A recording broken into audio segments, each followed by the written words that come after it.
This week on the Pressure Cast, Quantum Break comes to PC, Mad Catz lays off a third of its workforce, and we say goodbye to GameTrailers.com. Plus, impressions of Arslan, the Warrior of Legends, Firewatch, Naruto Shippuden Ultimate Ninja Storm 4, and the Homefront Revolution Beta. It's Monday, February 15th, 2016. Everything happening in the world of video games is here, now, on the Pressure Cast. There.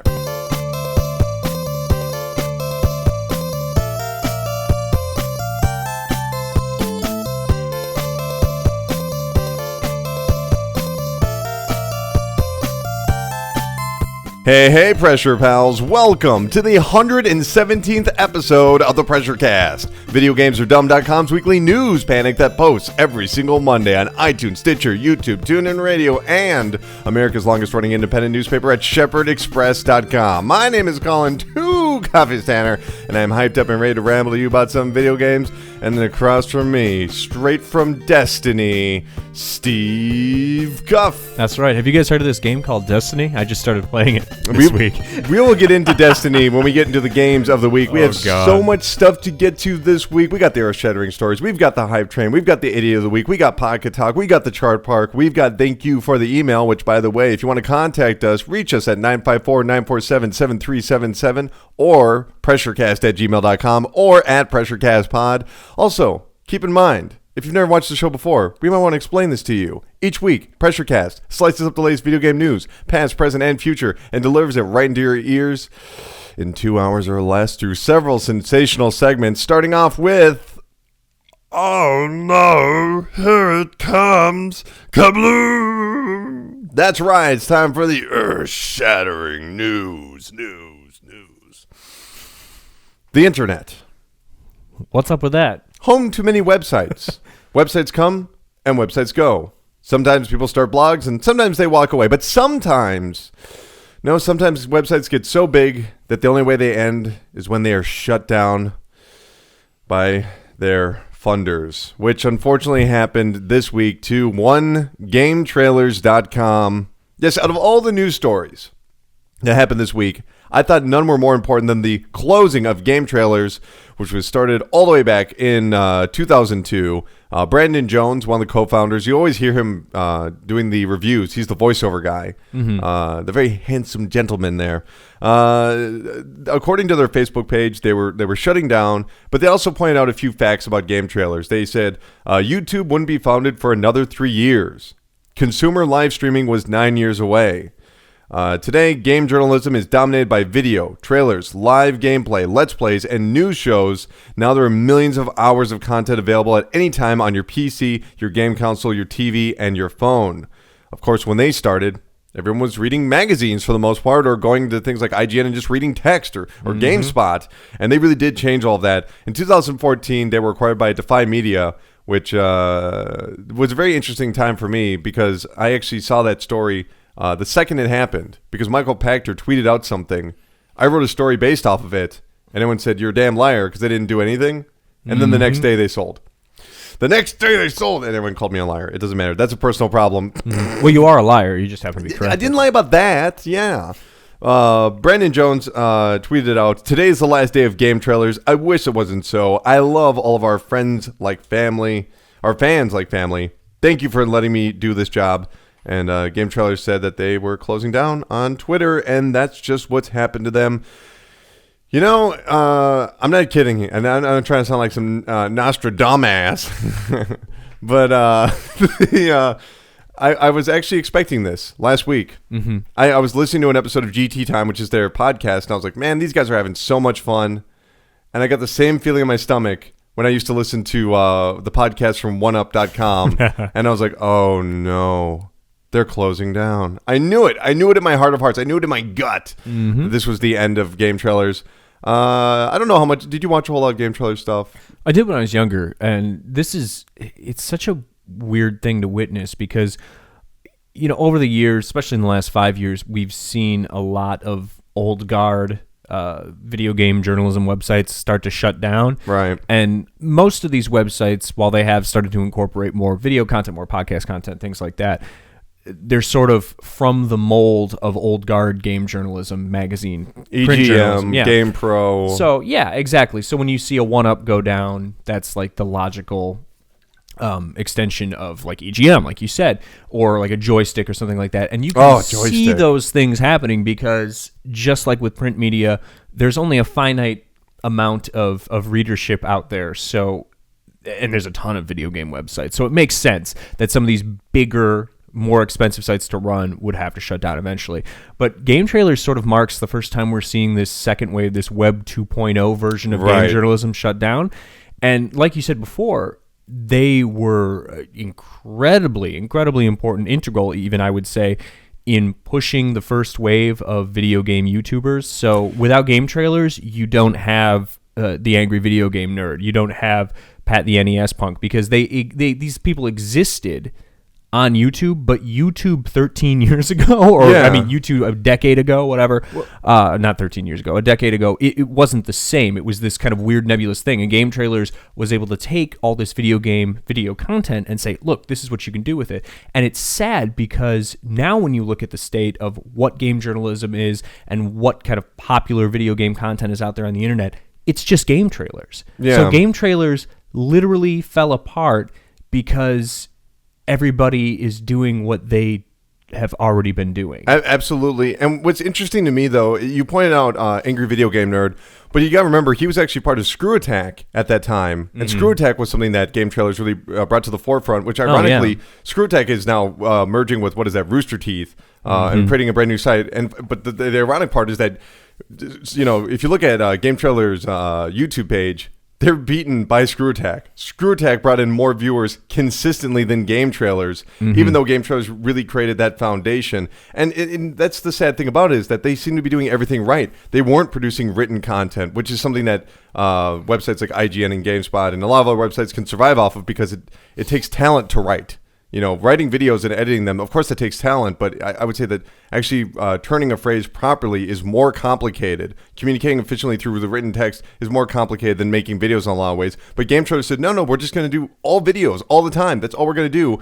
The ironic thing is that everyone else was able to pick up on that and just duplicate it. And there are just a million different websites out there. There's, you know, You're watching a podcast right now that is just one of the million little pricks that killed Game Trailers. But more importantly, what killed Game Trailers was you, motherfucker. Did you have ad block on? I'm dead serious. If you had ad block on, you do not get to bitch and moan about websites shutting down. Turn off your ad block. I also don't think being owned by Defy Media helped them very much. No, they run the Escapist as well. Yeah, and in case you haven't been following game journalism, the Escapist has been a dumpster fire for about 3 or 4 years. So, you know, I wouldn't say, I would hate to like be too reductive about what the Escapist has been, but it has lost a lot of unique voices over that time, and so did Game Trailers. If you think about it, when things like people like Marcus Beer had left and Michael Pachter had left, and a number the original host of Invisible Walls left. I mean, I really did keep up with a lot of their work. I've always really loved Game Trailers, and now what's really sad is we'll never see that third wave of Game Trailers personalities. Whereas right now, you saw someone like Kyle Bosman really come out of nowhere, and become a very important figure in video game commentary and have a very unique voice. And I feel like you need a lot of money to make something like that possible. And that's what Game Trailers luckily had when they were working with Viacom, and then eventually transferred to Defy Media, and that's when it all just kind of started to fall apart. Yeah. Well, if you look at Daniel Bloodworth, great critic, Daniel Bloodworth, I want to put that out. Yeah, if you look at Defy Media, and I mean, God, The Escapist is so it's completely gutted at this point. And what I'd like to know too is if The Escapist didn't have Yahtzee doing zero punctuation, would they literally have anything at this point? No. Actually, I like Critical Miss. That's a fun webcomic, but I don't think you can really hang your hat on that as your premier content. So yeah, Defy Media likes to gut companies that they buy, I guess. I really think that this just shows that the YouTube generation, which that's what this is right now, is killed another website, and so is Adblocker. I really do blame Adblocker for a good portion of this. Now, I'm sure even if no one used Adblocker, Defy Media wouldn't have let them go on indefinitely. But I do think that was a huge problem for them. And they were very vocal about that. Mm-hmm. And I think it's absolutely disgusting. If you go to a website, if you have it bookmarked, get rid of the goddamn Adblocker, unless it's your porn site. I understand that. It's very important there. Well, and even with, like you said, with the Adblocker thing, because at my day job, I run into this issue a lot. Like, how do we get clicks? How do we get impressions? And it's getting to the point where ad blocker or not, the real estate value of web ads has just like completely plummeted. Well, they haven't seen any return in their investment. And I think you brought up a few weeks ago about the way that Google was transitioning to this new idea of we're only going to you only have to pay us if this actually results in something. Yeah, if someone clicks on it. Yeah, exactly. And that's kind of the model things are going towards, because as it stands right now, ad blocker or not, no one's clicking on your damn ads unless they accidentally click on your damn ads. So it's always an accident, it seems like that. But also, just in general, for game trailers, the idea of what we see and what is popularized on YouTube, even outside of video games, I think really started there. And whether or not you want to give that credit to Screw Attack for being on there, they apparently had enough foresight to hire Screw Attack to develop videos. But what did they produce? Things like top 10s. So did Game Trailers. They also produced top 10s. They were doing lots of video podcasts. You're watching a video podcast if you're watching this on YouTube. Video reviews, previews. The way that they covered E3, I think, was very revolutionary for the time. The way they would live stream E3. And also, let's not forget Jeff Keighley's involvement with something like Game Trailers TV on Spike, which was based off of the website, even though there was not really a huge overlap there. Of course, people like Kyle Bosman and Brandon Jones would work on that TV show, but didn't mean Jeff Keighley was on the website. Of course, he had Bonus Round, where he would interview all these game creators, arguably the smartest show at its time, because you saw 3 different perspectives, and Jeff Keighley, talking about current events. It was fascinating, So RIP Game Trailers. Seriously, I just, it breaks my goddamn heart. It seems like this is even something bigger we need to talk about, is you either have to be an IGN or a GameSpot that is willing to cover something beyond video games now. Like, video games aren't enough, which is really depressing, where it's like, oh, here's what happened on Arrow last night. It will blow your mind. They have to start having these BuzzFeed articles, or you have to be a smaller, leaner production like a Giant Bomb. Sure. I don't know. It's a bummer, but it was inevitable. Like, when Game Trailers shut down, part of me said, I'm surprised they made it this far. I don't know how is, and I'm not slighting Polygon whatsoever, but how are they surviving? I all I hear is just hatred towards that site. I like it. I think of it as, I don't agree with it, but I find it as a different perspective at the very least. Well, loud, angry, hateful voices, they tend to drown out the positivity. Yeah. Polygon, they pull good numbers. They don't pull. Who reads it though? I have no idea who their demographic is. I read their features, and I think they're one of the last spots you can go for good long form journalism. Like, their History of Street Fighter article it's incredible. It's a great long read. I think part of the reason why like Kotaku and Polygon are able to stay afloat is because they're part of larger media groups that let them remain largely autonomous while buoying them financially. So obviously Kotaku's part of the Gawker network, which might be shut. The Gawker might be sunk by Hulk Hogan's penis. What the hell? Hey, I've been there. And then Polygon's part of the Vox Media Group. Yeah. So yeah, I mean, they're part of larger media conglomerates like Defy Media, except the Gawker Group and the Vox Group, they know how to handle their properties better. It's a shame, man. That's all I'm going to say. Pour went out for GameTrailers.com. I really hope to see people like Daniel Bloodworth and Brandon Jones and Kyle Bosman. If I were them, like, just go and start your own thing.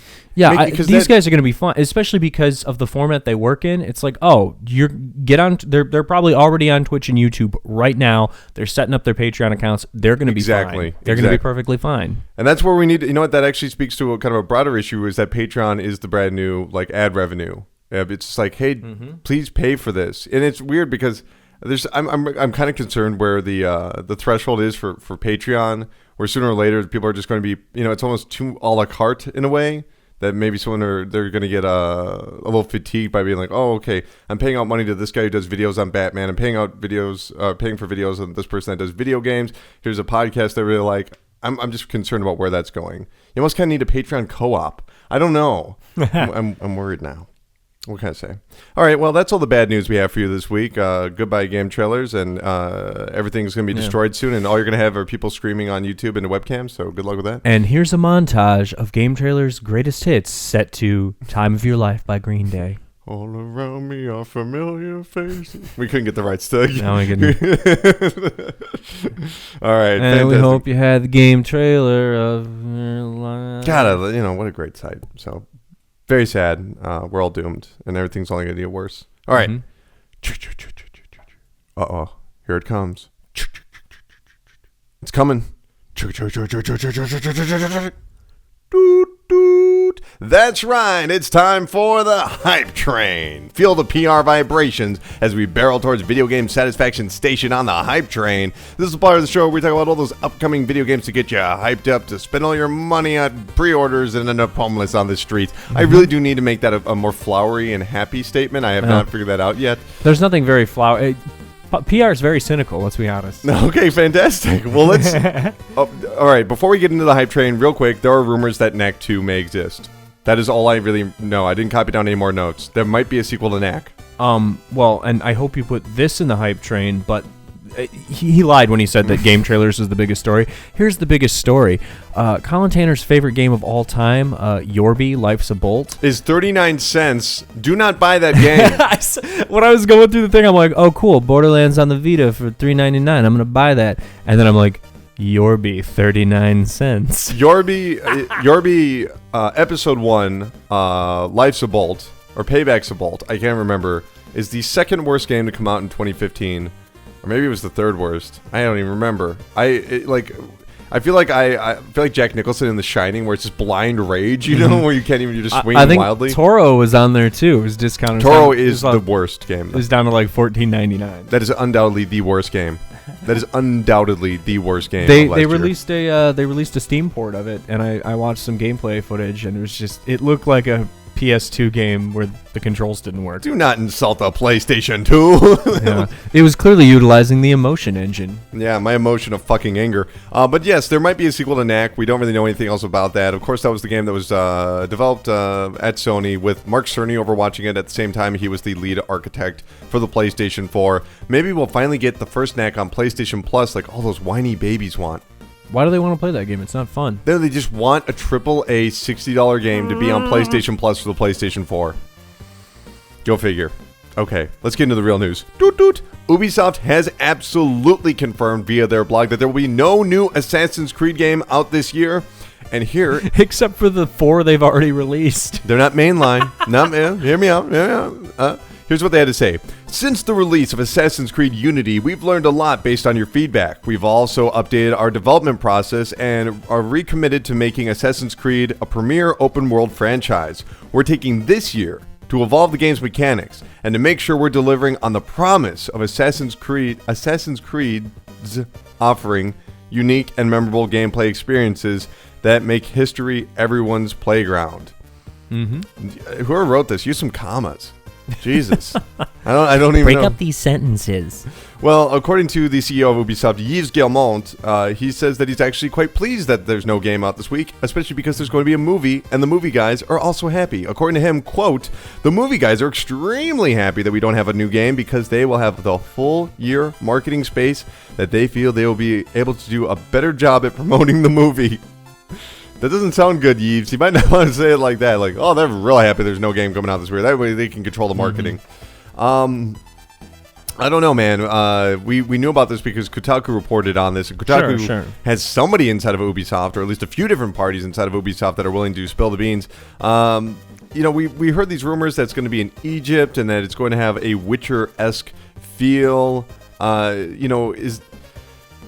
Is this more of a sign of them understanding what the franchise is and where it's going to be going? Do you think it's going to be still annualized afterwards? I think it will be. When I see this, I kind of think of it in the same way I see how Electronic Arts is currently handling Need for Speed, which is it's largely annualized, but a better way to describe it is semi-annualized with, your big franchise entries almost every year, sometimes every other year, but then you have these smaller games.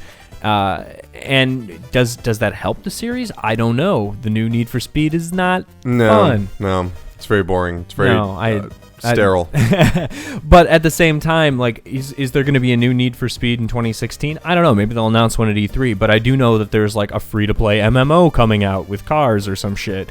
So I think that's the direction that Assassin's Creed is going to go. Where I hope they continue to refine and reboot the formula, because it's gotten really stale for Assassin's Creed, but it's not like it's going to go away. We're going to have a movie a bajillion 2D games and a mobile. Like, there's so much crap. I just thought that I really believed that they were going to have a game out at least with the movie. Like, at the very least, because this was the big year for Assassin's Creed. And I think I really do believe that they are going to have to rethink their structuring of the franchise. I don't think they can release it every single year. I think these small 2D games and mobile phone games, that's entirely different. Those are different teams. That's not going to affect the overall franchise. And I think there probably will be a smaller, like a mobile release or something to go along with the movie. Oh, no, for sure. But I would hope that they would understand maybe every other year or every couple of years, because the thing is, Assassin's Creed lost being special.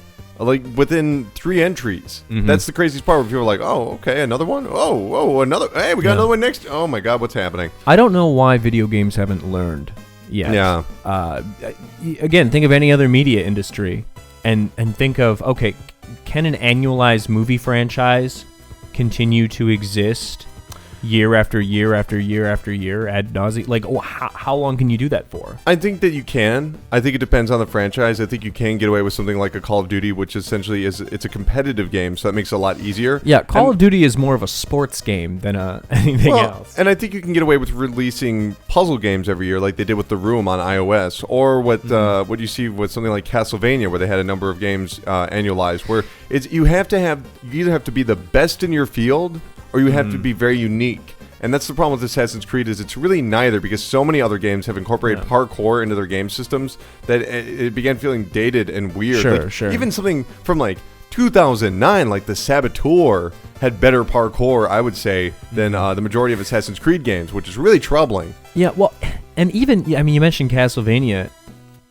I did not like Castlevania as an annual franchise. Like, and I'm not saying, like, the individual quality of most of those games were very, very good, but like the 3D games were dog shit. Oh no, I meant the DS and Game Boy Advance titles. Yeah, the DS, Game Boy Advance titles. But even then, it's like, you know what? These games are good in isolation. But I remember when they're coming out at the time, it's just like, I can't keep doing this. Like, I didn't want to play them back to back to back to back, and I've only learned to enjoy them later because over the course of a decade, I've played through most of them. But I feel that you can get away with it there just because no one else is doing that at that time. No one else can do it that way. Now, and I think if you're you can't be.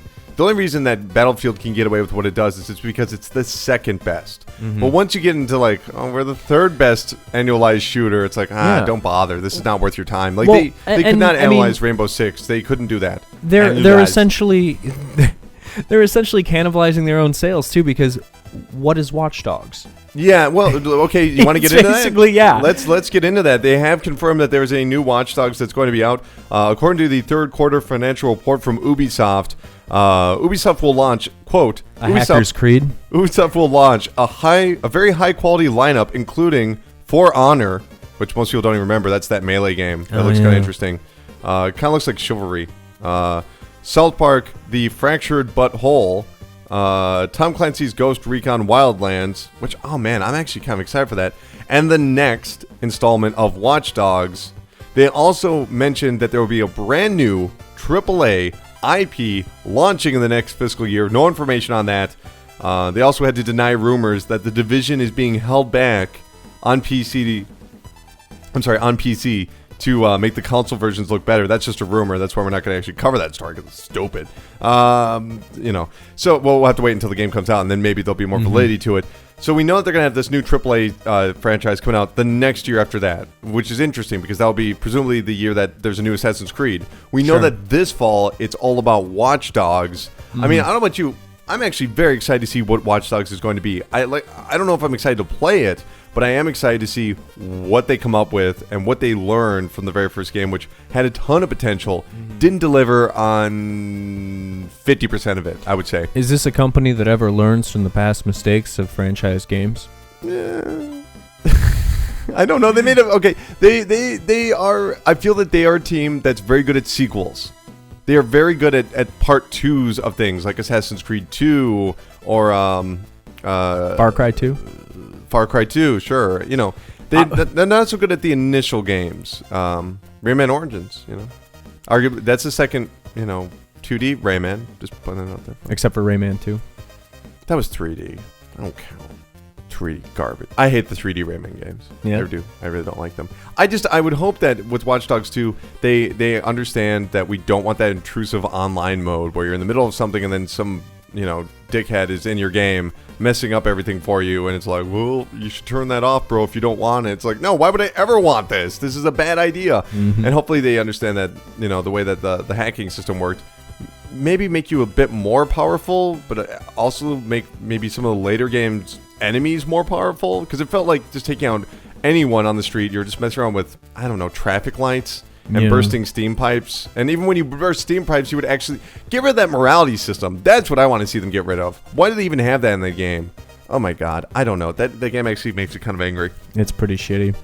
And at the end of the day, it's very difficult to differentiate it from a Grand Theft Auto. It's basically like if you took Grand Theft Auto and Assassin's Creed and just mashed up their mechanics in the worst possible way. Like, the hacking is almost secondary. Yeah, and I felt like it was my biggest issue with that game is that it was too close to present day. Like, I wanted them to be a little more in the future. Like, I wanted to be wowed by some technology that doesn't exist. Because, I mean, let's face it, I'm sorry, your smartphone can't do all of that. That's ridiculous.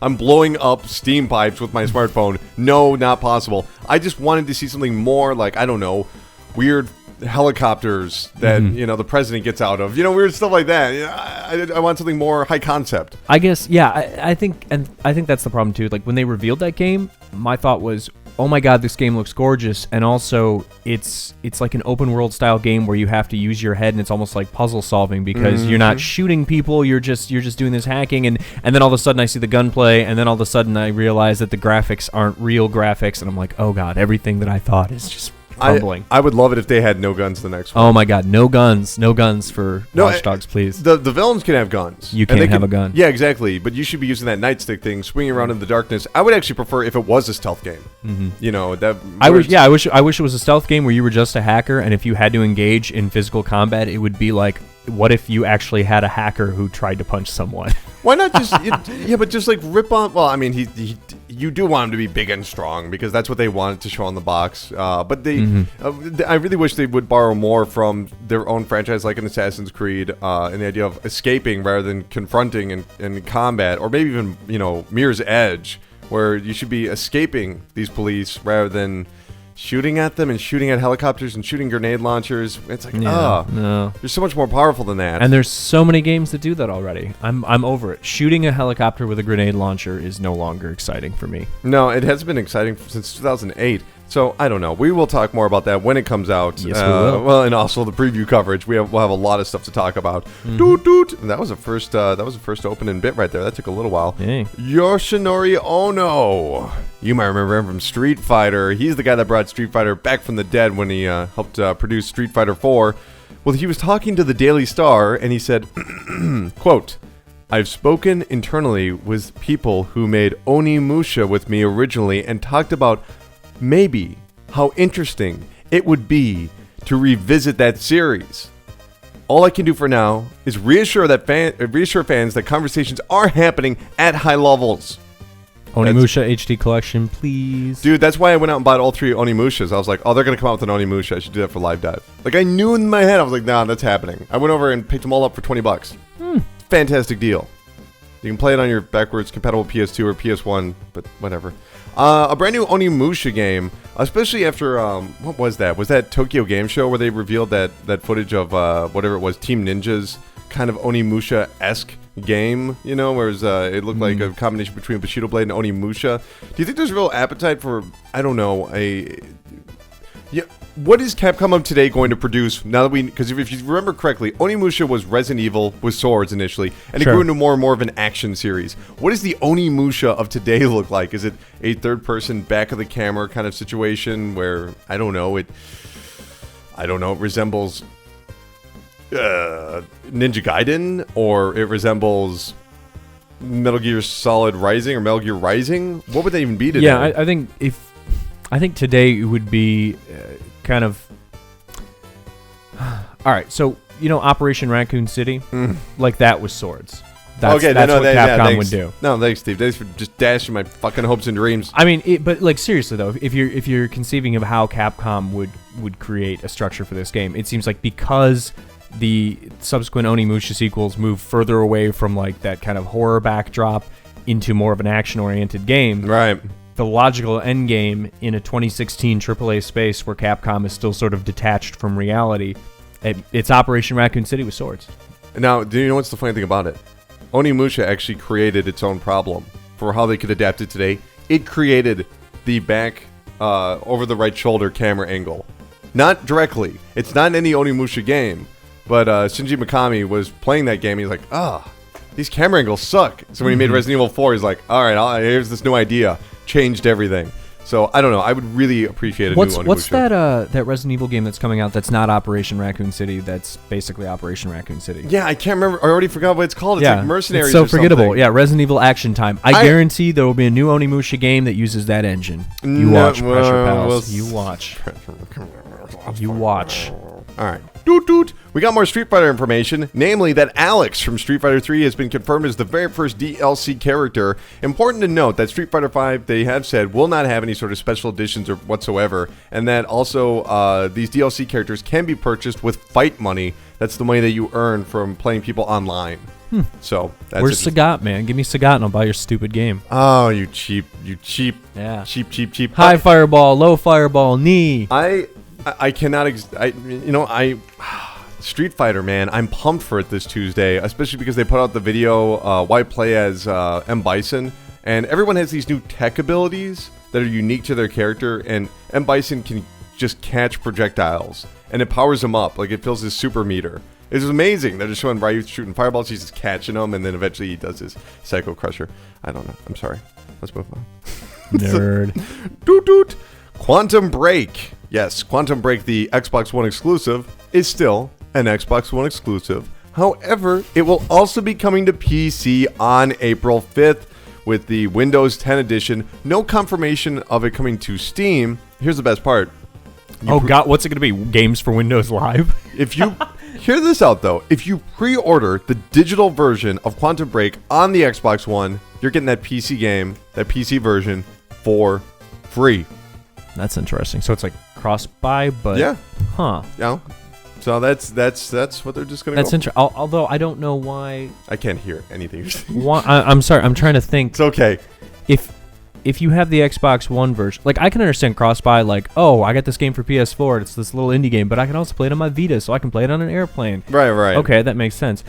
I mean, it's a nice throw-in. That's very kind of you, video game company. But why do you want it on your PC and your Xbox One? Because they just want to promote the fact that they've released it on the PC. They want to just double down on the idea, because if you're buying it on Xbox, they're just like, just so you know, we're supporting PC, because they're trying to take that fan base. They're trying to communicate to them saying, no, PC is where we're going, and it's really the smart move for Microsoft. Here's the thought too: when you give away a free copy on the PC, when you say Quantum Break has blah blah blah active players, you can essentially double the amount that it actually is, right? Maybe. Yeah, they could say. Well, they could say, yeah. So I guess if they sold 5 million copies, they're never going to sell. No, that's not gonna happen. If they sell 1 million copies on the Xbox One, they could say we sold over 2 million copies of this game. That's an interesting point.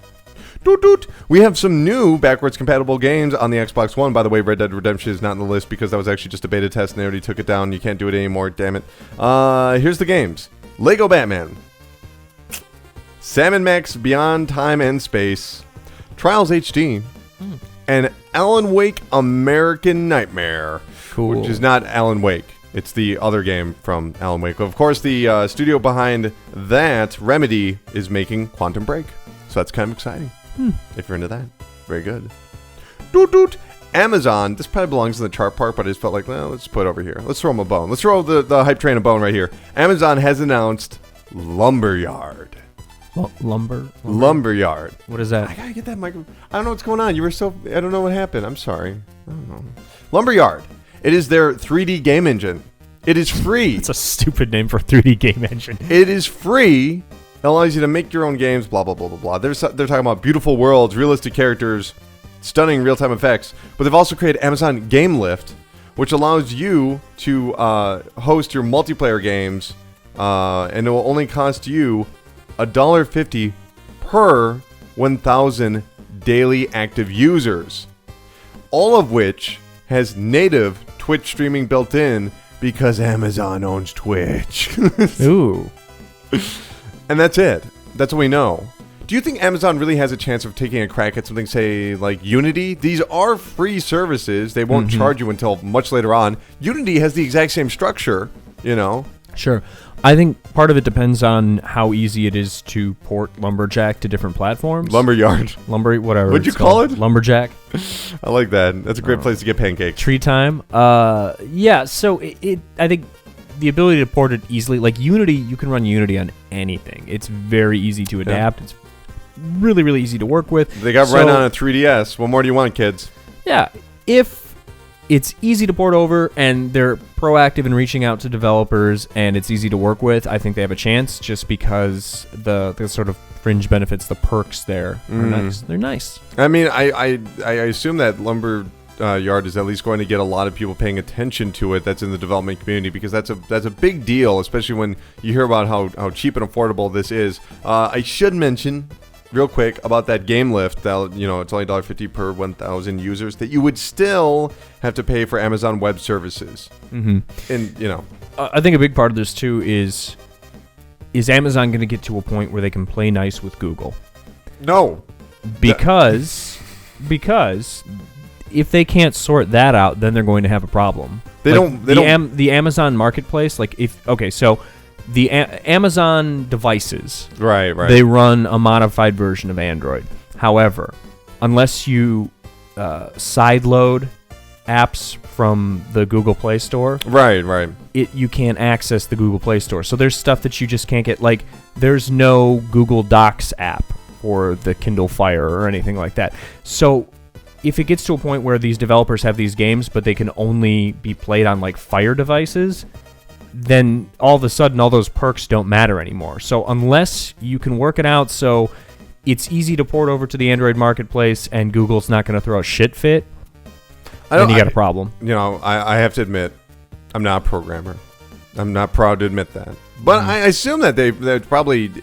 I have no idea. It's merely an engine, though, so I think it should be able to function on any device. Like, sure, but if you're using Amazon servers, does that create a problem? Do they have to live in the Amazon marketplace first for a while before they can be ported? Like, there's a lot of questions. I'm not confident that this is based solely around mobile. I think this really is them going after like bigger titles, independent titles, things that you're going to find on Steam. I think that's what they're going for right now. That would be nice. And I don't think it'll be exclusively staying on Amazon, but I do expect it to go on to Steam. I have no idea how they're going to handle the whole phone situation like you just brought up. I have no idea, but I mean, you know, Google and Amazon at least have enough of a relationship where they're not outright blocking each other. You know, they don't hide each other from one another. So I think that's good enough. I mean, you could still buy Android phones on Amazon, and you know, I don't know actually what Google has to offer. Something like, well, I guess when you do search for anything, Amazon is one of the first results if you're looking at a product. So I guess they're playing nice-ish. You know, I don't know. Doot. Okay. What do we got over here? Let's go over to the next story. This is a lazy episode. I keep banging my damn head in the microphone. Can't take you anywhere, Colin. Pokken. Everybody likes to be Pokken. Pokken, the fighting game, the Pokemon fighting game, it's going to have amiibo support. Guess which amiibos are going to be supported here? Hiachi. Every last one. All amiibo? All amiibo will be supported with Pokken Fighting Tournament starting on March 18th. They have no details of exactly what you're going to get out of this. Like costumes. I don't know. Maybe Jigglypuff will do a little dance. Or Yoshimitsu with a Pikachu hat. Oh, I love Yoshi. Mew. Okay. Doot. The FBI. We know them for many things. Female body inspector. We know the FBI for a lot of things. One thing we don't know them for is developing games. But they have developed a game this week, and I played it. It's called Slippery Slope. It's part of their Don't Be a Puppet campaign. This is all about extremist movements around the world, whether that be religious extremism or political extremism. And don't be a puppet. So what they did is they made this game where you play as a sheep, and you have to move left and right to avoid cubes, and that's it. That's the whole game. Oh, it's pretty high concept, FBI. Actually, Is it better or worse than America's Army? I'll give America's Army the edge, only because Slippery Slope is one of the worst fucking things I've ever seen in Flash. Flash. Or whatever it is. I don't know what it is. It's absolute garbage. It plays bad, and it's a horrible analogy for what they're trying to communicate. Is it on Newgrounds or like Desera? it does. No, it's on Game Jolt. It's just a bizarre. Like when you complete a stage, it'll say something like group think. It's like group think. What? You want to explain that to me? Why don't you make a game like make a point and click adventure game or something? I don't know. I don't get it. Okay. Doot. Lastly, we have the games that are going to be coming out this week, and we have so many to talk about this Tuesday. Pixel Piracy is out on the PlayStation 4, Xbox One, Linux, and Mac. I guess not PC. Oh, PC, it's already out. All right, there you go.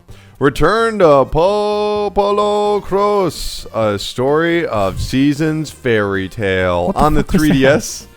It's a crossover between Story of Seasons and Popolo Cross. Story of Seasons is made by Natsume, and it is it's a spiritual successor to Harvest Moon, where you could just break away from some traditions, Like you need less mystical elements there. That'll be on the 3DS. Layers of Fear is going to be available on the PlayStation 4, Xbox One, PC. What the fuck is that? Prepare to bathe in terror. Is it a first-person horror exploration game built in Unity? Yep, probably. God damn it. Hey, you don't get to complain about... We'll get into that later. I don't get to complain about first-person horror games built in Unity? Pixel Piracy, is that good, by the way? I know it's a roguelike. I haven't played it, but it's well received. But you like the roguelike. I do like the roguelike. Also on Tuesday, Project Cross Zone 2. That's the whole Namco, Konami. Which I hear is much better than the original. Namco, Capcom. Right? Yeah, I'm sorry. And Sega and Nintendo characters. I heard it's better. I never played the original one, but I always wanted to. Mm-hmm. Also, Tron Run/R, or as Steve likes to call it. Run. Thank you. The Escapist: The Walking Dead will be out on the PlayStation 4, PC, and Xbox One. It's The Escapist, but based around The Walking Dead. On Wednesday, Xbox One owners will receive Rocket League. Go. Took you long enough, jabronis. No. Go buy Rocket League. You know what? I'm actually planning on buying Rocket League on Xbox One. Why? Because I want to give them money. I'm not even kidding. I know that sounds gross, but like I can't just mail them cash. They won't just take it. So I need to get them money. Don't you bought the game? I already own the game on... gave them money. No. I got it on PlayStation Plus. I definitely need to buy this. PlayStation paid them money. I don't care. I want them to have more money. I can't help it. I feel like I cheated them. How much do you love capitalism, Colin? Tell me. Dude, okay, here's the thing. The DLC sucks. I don't want the DLC. I have no interest in it. But the idea that I could play this on a different platform, that sounds kind of appealing to me. I will pay up more money to play it somewhere else. Rocket League on Xbox One, now with fewer friends. Yeah, I don't care. Dude, you also have to consider this. Xbox One users, they haven't brushed up on their skills. I'm going to be a god for like 2 weeks. Do you understand that? They're going to be like, whoa, who's this guy? I'm just saying. On Thursday, City Skyline Snowfall comes to the PC. Cool. And on Friday, after long wait. After a long wait? Long wait. Sounds like a cat vomiting. Long. Fire Emblem Fates Birthright / Conquest will be available on the 3DS. I'm really looking forward to this game. I don't know what to do because I love Fire Emblem, but I missed the boat on the special edition with both games. And I don't know if it's a Pokemon scenario where I can just get one and be okay. I hear they're actually entirely different. Yeah, so I don't know what I'm going to do. I guess I'm just going to sit it out and get it when they eventually release it as a double pack again. I have a reserved copy for the special edition. I really don't think it's going to come. I just, like, in my heart of hearts, I really want it, but I just think I'm going to show up there and then be like, oh, we made a mistake. And I'm just going to be heartbroken. Because there are actually 3 games. Birthright, Conquest, and Revelation. Revelation is going to be downloadable content. It's going to be a 3rd game that's only downloadable. Mm-hmm. And that'll be available in March. But the special edition also has that on a cartridge. Yeah, I'm gonna wait for the inevitable Game of the Year edition. I don't know.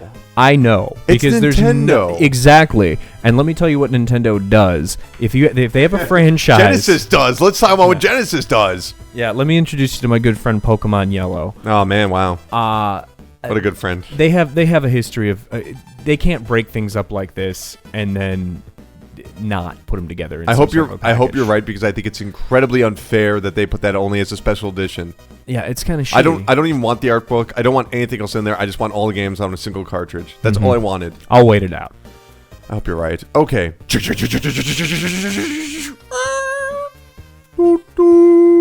That's going to do it for the hype train. Stay tuned after this. Wow, it's Grammy Award-winning artist Taylor Swift. Can I have your autograph? Sure, you can have my autograph. Hi, I'm Taylor Swift.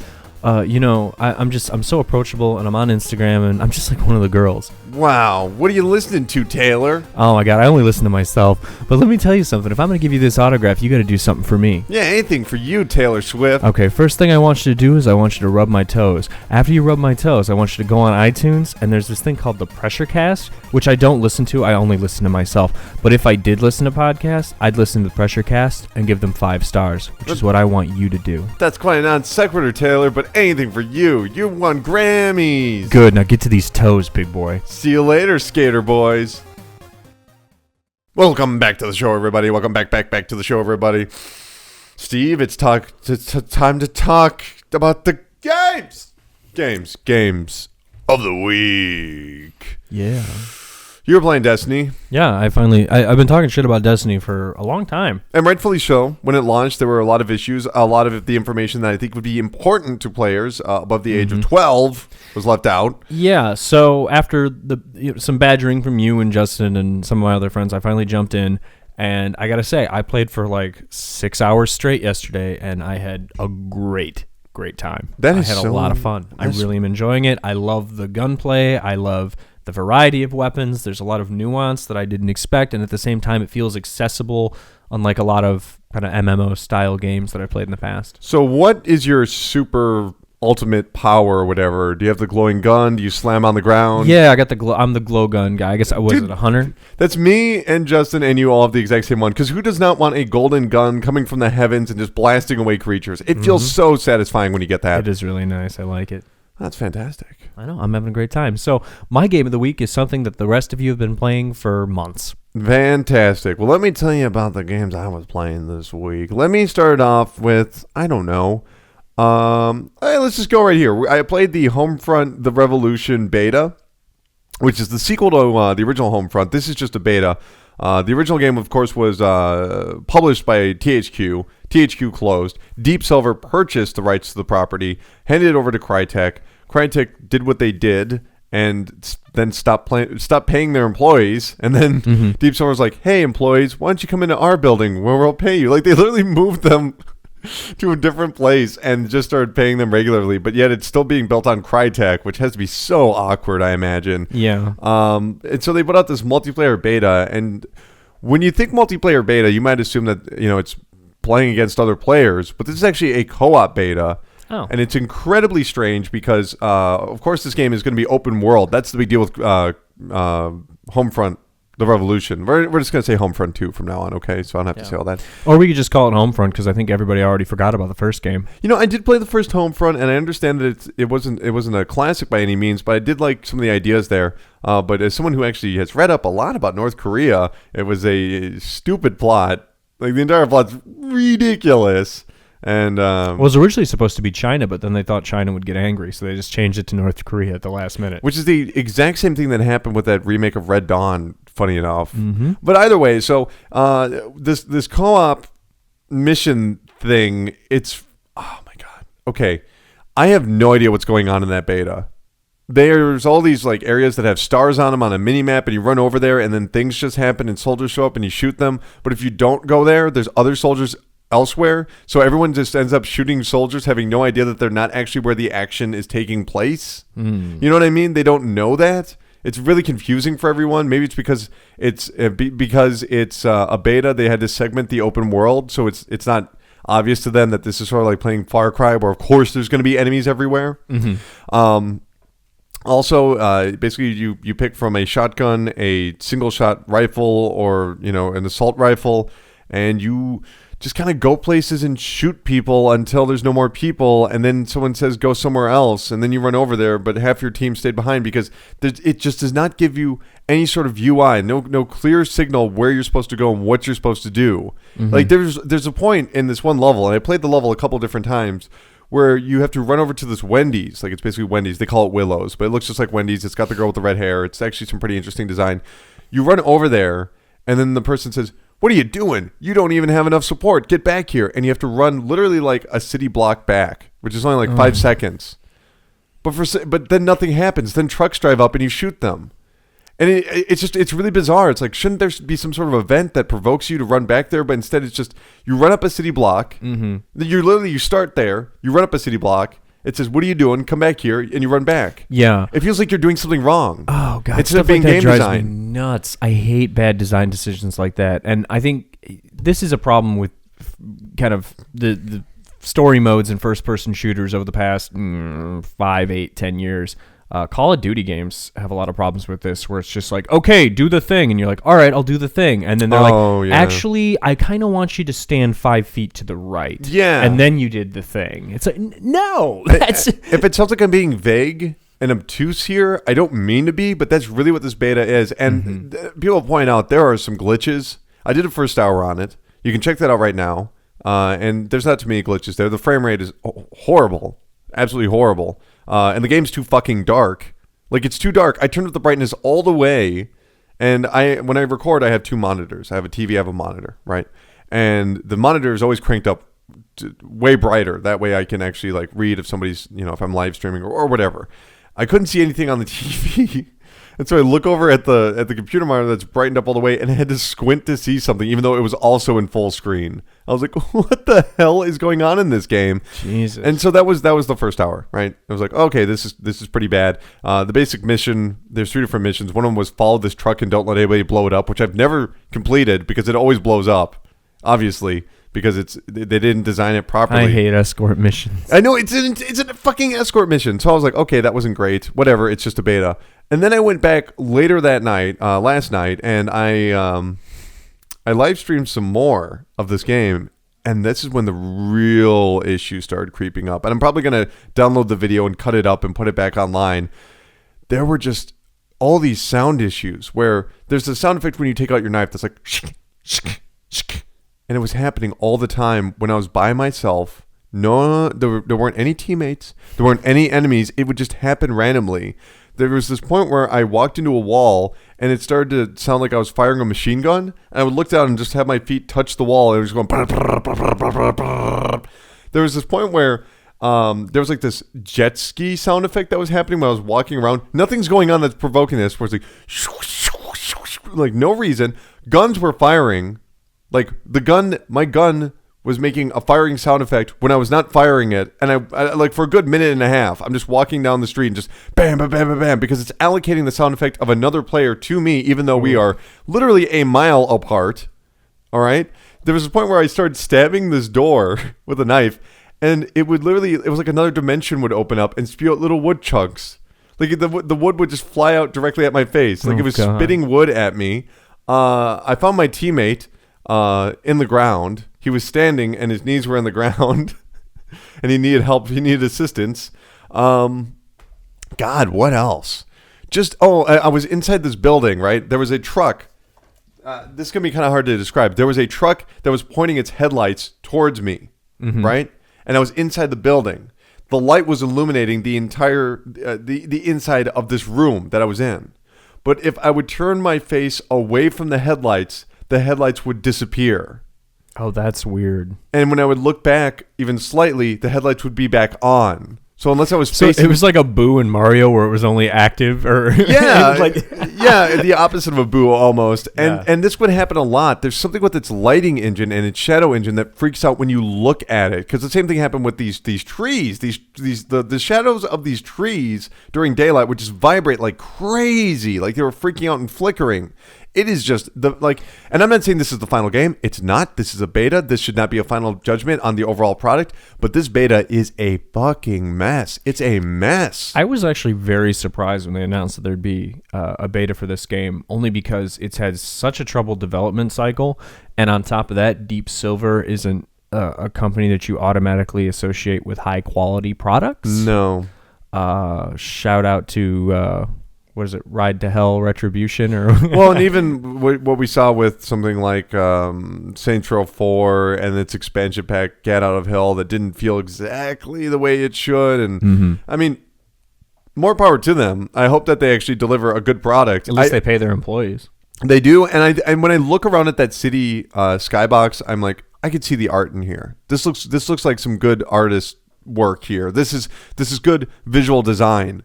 But all the graphics make it look smudgy, and the frame rate is just everywhere, and the glitches are just atrocious, and just the basic mission structure is confusing. And even when you do figure out exactly what you're supposed to do, it's like an escort mission, which is boring. And I kind of want to play it just to fuck around with the glitches. I think it's only on Xbox One currently.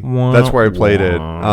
So I hope they figure it out, but it is bonkers bad.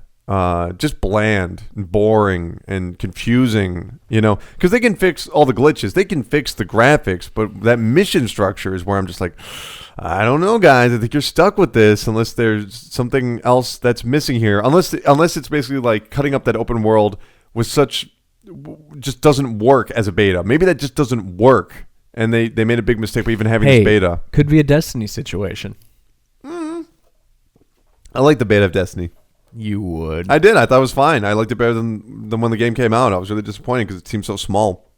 Well, I also played, what do you want to talk about? Naruto, Arslan, or Firewatch?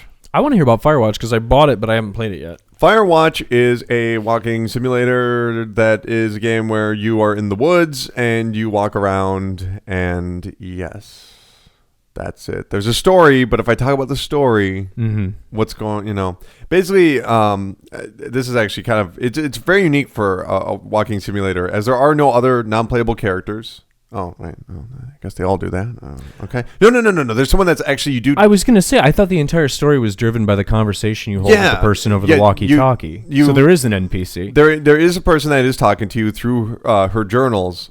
I'm sorry. Through a radio. You never see them, but it's all about this conversation. Look, I'm going to be real with you. Firewatch is another walking simulator. I'm not using that term to be mean. I actually like walking simulators. Contrarian Colin. No, I'm not being contrarian. It's a game where you walk around and things happen, but they really don't happen. They kind of happen throughout the conversation. It's not really the world being impacted.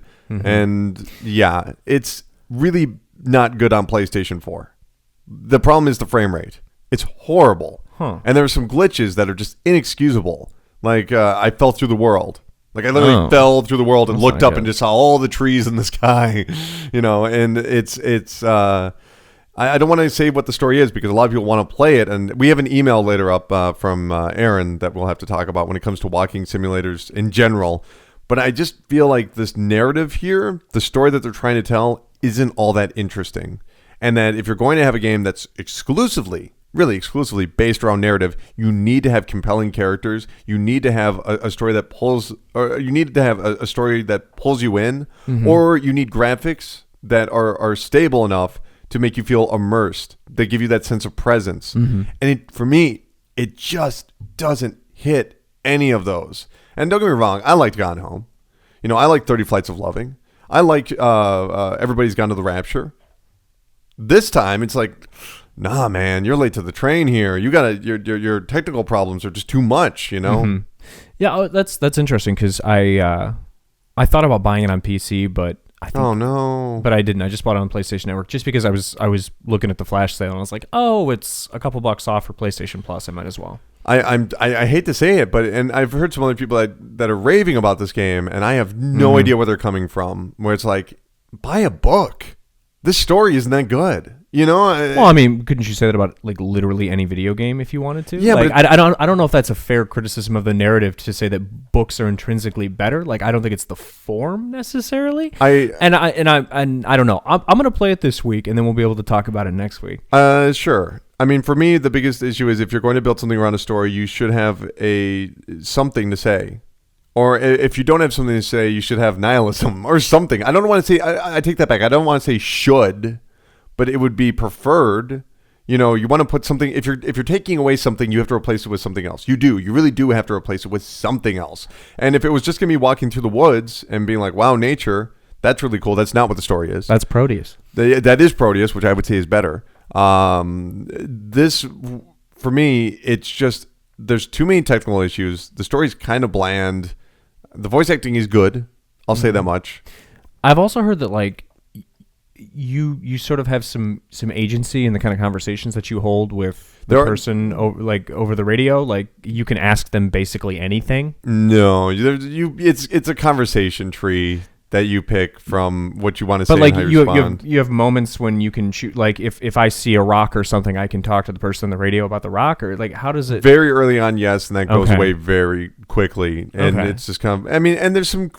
The more you become familiar with the woods, the cooler it gets. Where you're kind of like, where the hell am I? And then sooner or later, like, oh, it's that tree. I remember that tree. Also, the big problem is that there's this map system where you have to pull out the map and look at it. Mm-hmm. It just does not feel right. Like I'm always struggling to get the camera to just focus right where I am. Mm-hmm. And also, you know, if you're gonna break the sense of immersion by having a little glowing icon on the map, can you at least tell me what direction I'm pointing in? Like You that don't would have help. a compass or anything? Oh, you do have a compass, but I want to just see on the map. I just want to see where I'm pointing. The compass, by the way, that system's interesting. I don't know. It's just something about it didn't do it for you? no. There's not enough there. And I'm not saying that I need to be flying around and punching people in the head or be solving the ultimate mystery of the universe. Mm-hmm. But I wanted something more personal. I don't feel like, and I think a lot of people are being, you know, kind of tricked a little bit here. Where I don't know. I feel like people that play a lot of video games, but that have an appetite for greater stories, just sort of accept some of these narratives, and they're not very good. Like the way this game starts off, and I won't spoil exactly what the subject matter is it makes you, like in a choose your own adventure style, pick your past. And my issue with that is telling, not showing. And that is exactly what video games are for. If it's going to be a visual novel, be a visual novel. But if it's going to be an interactive work, let it be more interactive. There just seems to be something cheap about that, where it's like, and then you went here, and then you did this, and then you went there, and then you did this, and now you're in the forest. It's like, no, show me that. I need to see that. You know, I mean, maybe, or don't tell me about it at the very least, or find a more compelling way. I mean, if someone's going to talk about their past in the game, why do we even need to decide on it? You know, I don't know. It doesn't feel like you're influencing a lot of the decisions here. You really don't until later on in the game. I don't know. Yeah, I don't know about wish that either, because again, like this is I haven't played it yet. Like I said, I do have specific complaints. I really do, but I cannot communicate them without spoiling the story. And I know Okay. some people We'll out there spoil want the story next week. Yeah, we will. No, sure. Yeah, okay. Yeah, because I heard that like even choose once again, just from reading what I've read about the game, like even choosing the type of dog that you give your girlfriend or your wife or whatever has like a profound impact on how the story plays out. I would be shocked if it did, because that dog comes in. Did you only play through it one time? I only played through it once. There's a, you know, I don't need to. There's one. Don't get me wrong. If I was writing a strategy guide or something like that, then I would need to. I would feel required. I really would. But just giving an opinion here, playing through it once, you do see the strings. You really do. And yes, maybe blue is green and left is right when you change something slightly. But the narrative that I experienced was of such minimal quality. And I really hate to say that. Don't get me wrong, the dialogue I think is okay. But the story kind of sucks. And there's a point where they decide, we don't want to just have dialogue. Well, let's focus right on this story. It's like, okay, if you want to, you don't really have a whole lot here. It's not very interesting. And I played through the whole thing in a single sitting. So it's not like I had the story disjointed for me. Sure. I know it's pretty short. It's 3.5 hours long. It's not, I don't think it's horrible. I think it's an interesting experience, but I think having its core focus be that story and the story not being very good makes me be like, nah. I hate to be like that because I'm not trying to be like, oh, fucking walking simulators, get out of here. But I'm kind of like, hey guys, if this is a very specific genre for, you have to have a certain number of skills or at least a certain number of qualities to really make this work. Mm-hmm. And this is lacking at least two of them that are pretty important, mainly frame rate not being absolute garbage and a story that actually maybe stays with you. Like I forgot the story. I'm not even kidding. Like after I got done playing, I was like, what the hell was that all about? Wow. And don't get me wrong. Here's the thing. Here's why I think this game is actually getting more well received. It's fun to talk about. I wish you would have played it. I'd love to talk to you about Firewatch. It's a really fun conversation. But you can say it about pretty much any game. It's like multiplayer. Makes every game better. Conversations are interesting when you have the same subject that you can dissect. Other than that, though, I don't think this is very memorable at all. I don't think anyone's going to be talking about Firewatch after this month. If it comes around at end of the year, I will be shocked if anyone even cares. I don't know. Everybody's Gone to the Rapture is a better game. You want to play something? Play that. I mean, it's got some bigger issues when it comes to gameplay than Firewatch does, but technically it works, and I think it has a more interesting story. Sorry. I don't know. We'll see. I played Naruto. Tell us about how much you love Naruto now that you don't like Firewatch. And I can't say anything about Firewatch. I guess I'm excited to play it. More like Firecrotch. But maybe I should temper my expectations. But I'm interested to see if I am left kind of feeling cold by it, or if I have a completely different experience than you, and then we can talk about it next week. I just feel that the I don't know. We actually do have an email. We will talk more about this. But bro, how flies Naruto? Naruto is so good. No, Naruto's a fans only type of game. I tried playing Shocking. it. Well, it's actually some pretty interesting combat. It's very simple. It's for children. It's a basically 3D arena where you can punch and you can dash and you can throw shurikens at each other.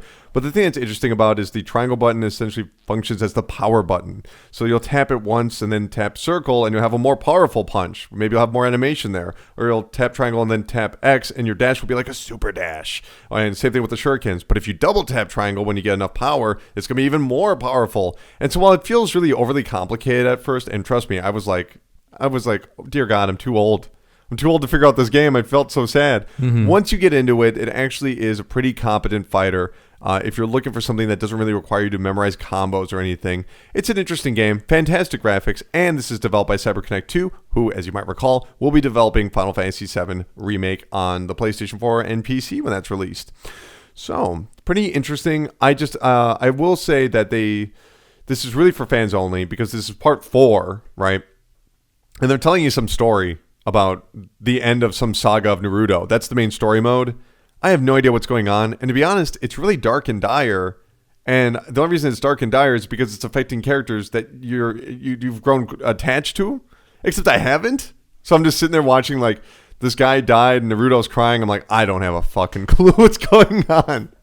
So I actually live streamed it, and some Naruto fans were like, "No, this is why this matters." And I found a little bit of fondness for Naruto, but I love anime, but I can't get into Naruto and One Piece. They're too long. I don't have that much. I want concise stories, short stories. Like 26 episodes maximum for me. So I think if you're a Naruto fan, you'll enjoy it. But I don't think you have to tell the Naruto fans, because if you're a Naruto fan, don't you already you're out buying this shit, aren't you? Well, you would assume that, but I was looking on Netflix, and Naruto has 1.5 stars. And I'm just like thinking, dude, Netflix star ratings are based on your viewing. See, preferences. Okay, that's what I thought. So Netflix is saying you will think this is 1.5 stars. Honestly, though, I thought for a second that it was just some sort of anime fandom being really pissed off because they didn't like the fact they didn't have the Japanese audio or some bullshit. You know what I mean? Why didn't they use the Funimation dub for this version? I don't know. Lastly, I did play Arslan, the Warriors of Legend. This is more anime. Arslan, the Warrior of Legends is in a Japanese anime and manga that was created by the same woman who did Full Metal Alchemist, and they've taken that story and they've made it a Dynasty Warriors, a Musou game. I like Dynasty Warriors. I like Samurai Warriors. I like Hyrule Warriors. I like One Piece Pirate Warriors. I like Fist of the North Star. Fist of the North Star, baby. This game's boring. The level design just doesn't work. The frame rate is all over the place in a really weird way that I've never even seen in a Musou title before, where it'll be like, I said in the video, I have no idea what frame rate they were even going for. Were they going for 60 frames a second? Because sometimes it's 60 frames. 30 frames? I guess. Were they going for 40 frames? Because sometimes it's obviously like 40 frames a second, and it fluctuates regularly. It's just another Dynasty Warriors game. But I will say this much. I do want to check out this anime and manga. Story was really cool. It's based off a poem from Persia in the 1800s. An epic poem about a boy who's a prince, who's 14 years old, and he goes into his first battle against another kingdom. Not even a kingdom. They are a nation. He's part of a kingdom. And as the story progresses, he's trying to protect everyone. People that betrayed him. He's very kind-hearted. He doesn't want them to die. He feels very regretful when he sees one of his former comrades, people that don't even like him, people that try to kill him, pass away. So he's very kind-hearted. And he's actually going across the land and finding people that will help him take on this new kingdom. But along the way, what's really cool is he's starting to realize that his own kingdom has issues. But rather than being like, oh, it turns out I was working for the bad guys. Instead, it actually kind of keeps it perfectly gray and being like, wait, no, this kingdom has some problems, but it also has a lot of good in it. And this nation over here has a lot of problems, but has some good in it. And his kingdom is basically fueled by slavery. Oh. And he has no idea of like what this means because he's so boxed in. And so as he goes on, he meets former slaves and they start being like, no, I'm not going to work with you because this is why. It's a very cool story, actually. And I want to check that out. However, the gameplay is kind of boring. I mean, it was very, very cool. So if you want to see a Persian epic turned Japanese novel turned Japanese manga turned another Japanese manga turned Japanese anime turned Musou fighting game, have I got a game for you? Oh, boy. Yeah, that's a pretty broad audience there, you know. It's Yeah. I don't know.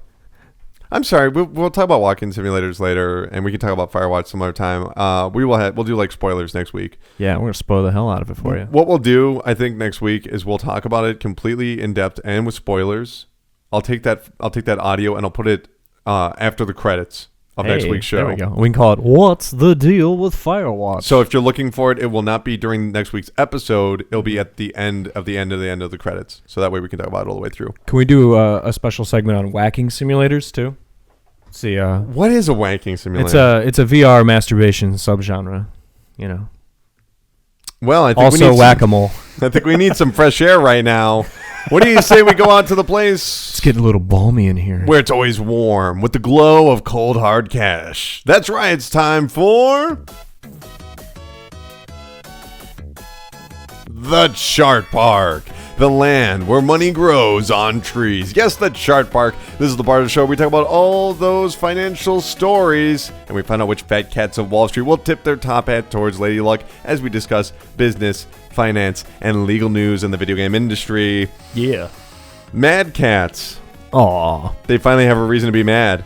They've officially laid off 37% of their workforce. Also worth noting that the chairman, CEO, and senior vice president have all stepped down, being replaced by John Noit, who is the new chairman and CFO, and Karen McGinnis, the new president and CEO. She actually commented, looking ahead, we are confident that we have a talented leadership. Who gives a fuck? They laid off all these people. Who wants to hear that shit right now when you don't have a job? Yeah, I don't like that. No. So it's they point out that this is going to save them $5 million a year. And also I know. They've also mentioned that Rock Band 4 did okay, but did not meet their expectations. Mm-hmm. Profit is only at $1.2 million. That's down 10% from the year before. Yeah, that's rough. Well, I know Rock Band 4 is doing okay, but not great. And I'm pretty sure the new Guitar Hero hasn't met sales expectations either, which we might be talking about. Please go buy the new Guitar Hero.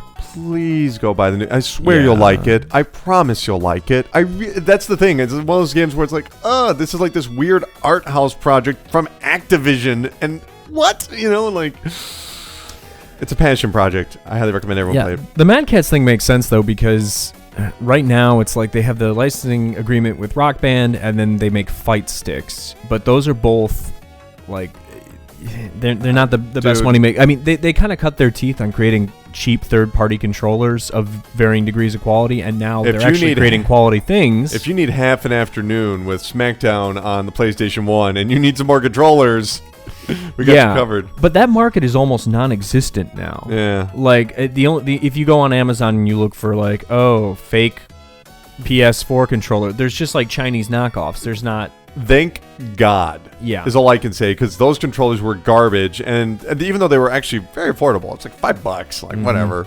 Man, nothing more loathsome than giving someone a Mad Catz controller for their birthday, by the way. Yeah, that's pretty rough. But I think the bigger issue here is the complete and utter failure of their micro console, right? I mean, that couldn't have been cheap to develop, and the fact Mojo. that did nothing. Like, it was dead on arrival. It was dead before it arrived. Mojo falling. Oh, Jesus. I can't imagine that Mad Catz is going to bounce back, because if you remember a few months ago, we did have that one story where someone had reassessed their debt, and in a way that basically said, hey, maybe don't loan these guys money. And then they came out and were like, no, it's fine. This is a grand exaggeration. Let's get rid of 37% of the people that work here, like ASAP. Oh, excuse me, everyone at the top brass, you all have to step down and run away. Like, this is not working out. And the fact that they're even still around is shocking to me. Yeah. Because if you think about all those, like, go back and look at all the shitty third-party Nintendo 64 controllers you have. And battery packs or memory cards that didn't work. And how many, like, where's Innovation? Where's Pelican? Where's Navi or whatever? Natty, whatever they were called. They're all gone. Now, Pelican just changed their name. Pelican changed their name. Yeah. Did they get bought by someone else? No, they just changed the game, then changed the name. Simple as that, son. That's why I got my code breaker on the Dreamcast. I'll take you assholes out in Phantasy Star Online. But I guess this is sad in a lot of ways, because this is affecting real people. It's no fault of their own. I think it is responsible of them to take the CEO and president and CFO and have them step down. I think that's great that they did that, actually. But I can't imagine that Mad Catz can bounce back, because there is no market for what they're releasing. And even if you say fight sticks, well, it's like, well, there are other people that have a more steady, revenue income, such as Razer, that are trying to take up that mantle. And even if you don't like their products as much, they can afford to experiment in that field. So, yeah. Sad cats. That's the headline. Okay. More layoff news. Yay. Motiga. They are the studio that developed Gigantic on the Xbox One and PC. They have a significant percentage, there's no exact statistics here, a significant percentage of temporary layoffs. CEO Chris Chung has said that he is hopeful they'll be able to rehire members of this team. So they're right now they're calling them temporary layoffs, which is rather interesting. And for me, that's actually not that big of a shock. Something with Mad Catz, that's really problematic, because they create hardware, whereas when you're in software and studios, sooner or later development winds down, you step away. Like, when you see that someone was at a company for like 12 years, that's weird. That's one of the shittiest things about software development too, is just the cycle of layoffs and just job hopping because they overhire for crunch time, and it's just like, ugh. Well, it's the same thing with movies, but for some reason people can always find another job. I wonder what they do over there.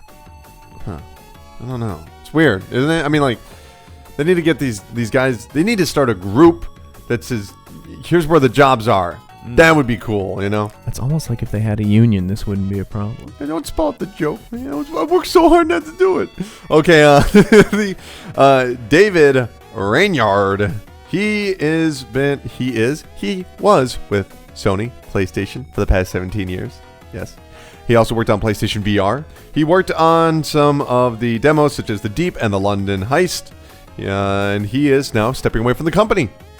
He says 2016 is going to be the year of VR, so it's the perfect time for me to take this step into independent development. The emergence of new medium like VR doesn't come along very often, and I really want to be a part of this new world. So he's leaving PlayStation VR to make more VR games. That's weird. Do you think that Sony, what this speaks to, at least for me, do you think that this means that Sony has a very precise vision of what they want from VR, and that perhaps for him he's just like, I want to make something more like this, and I've experimented enough to know what would actually be successful? Yeah. I'm guessing he made a proposal for some VR software that Sony was just like, nah, and he was just like, no, I really like this idea, so see you later. Yeah, see, in the game, you wear a foam finger, and you go to the Mets game, and you wave the foam finger around, and the Mets are the best. No, that's it. We're not going to make that. Wait, Whack-A-Mole, but digital. Whack-A-Mole, but real life, bro. Yeah. Speaking of VR, this is going to be. We need to speak to this in a very precise manner. I want to make this very clear. The following corporations are not involved in this brand new VR project. However, high-ranking individuals from said companies are involved with this brand new VR initiative. You ready? Thank you. Activision, Amblin Entertainment, DreamWorks Animation, Pixar, Disney, Sony Pictures, MTV Films. Individuals from all of those studios are joining together to create game, film, and TV projects for virtual reality devices, including Oculus and whatever else people are using. Wait, so Pixar, so there's some Disney involvement. Are we going to get Honey, I Shrunk the Audience from Disney World? Dude, in VR? We got DreamWorks and Pixar working together, finally. Oh my god, Kung Fu Panda. That How to Train Your Dragon / Finding Nemo crossover I wrote. Oh my god. How to train your dragon to fight Buzz Lightyear. How to Find Nemo. How to find your Nemo. But they were talking about making TV and movies that are dedicated for VR.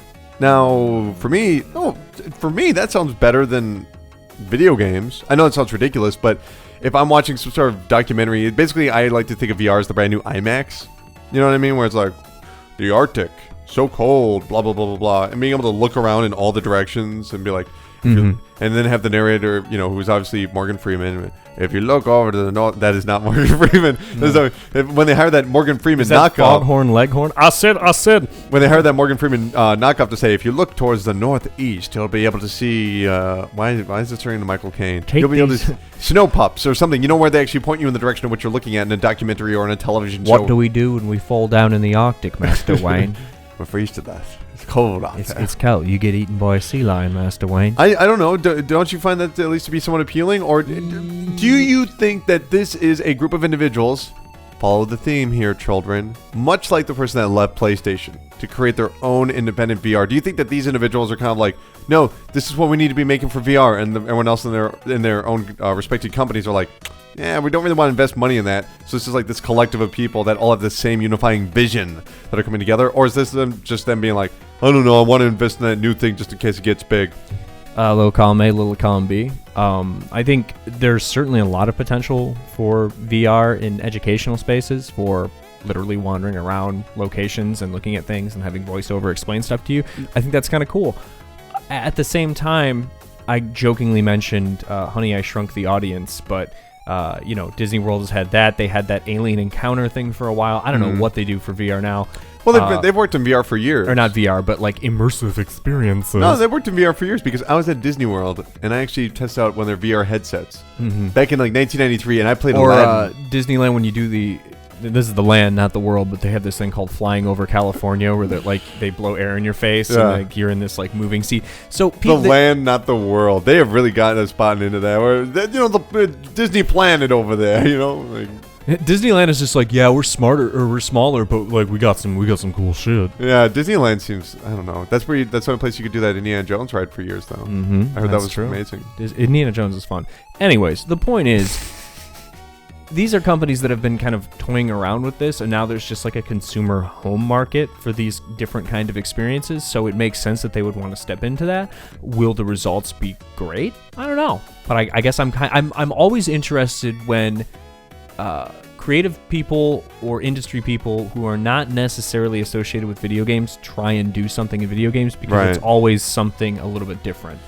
Well, I mean, I just hope it's like that episode of The Simpsons, where the monorail episode, where they're talking about like where they're gonna put all the money, and Lisa wants to put it in VR, and it's Attila the Hun or whatever, and he's like, "You'll kill who I kill, eat who I eat." I love that episode, so good. Conan O'Brien wrote that one. Okay, let's move away from VR. I'm tired of talking about VR.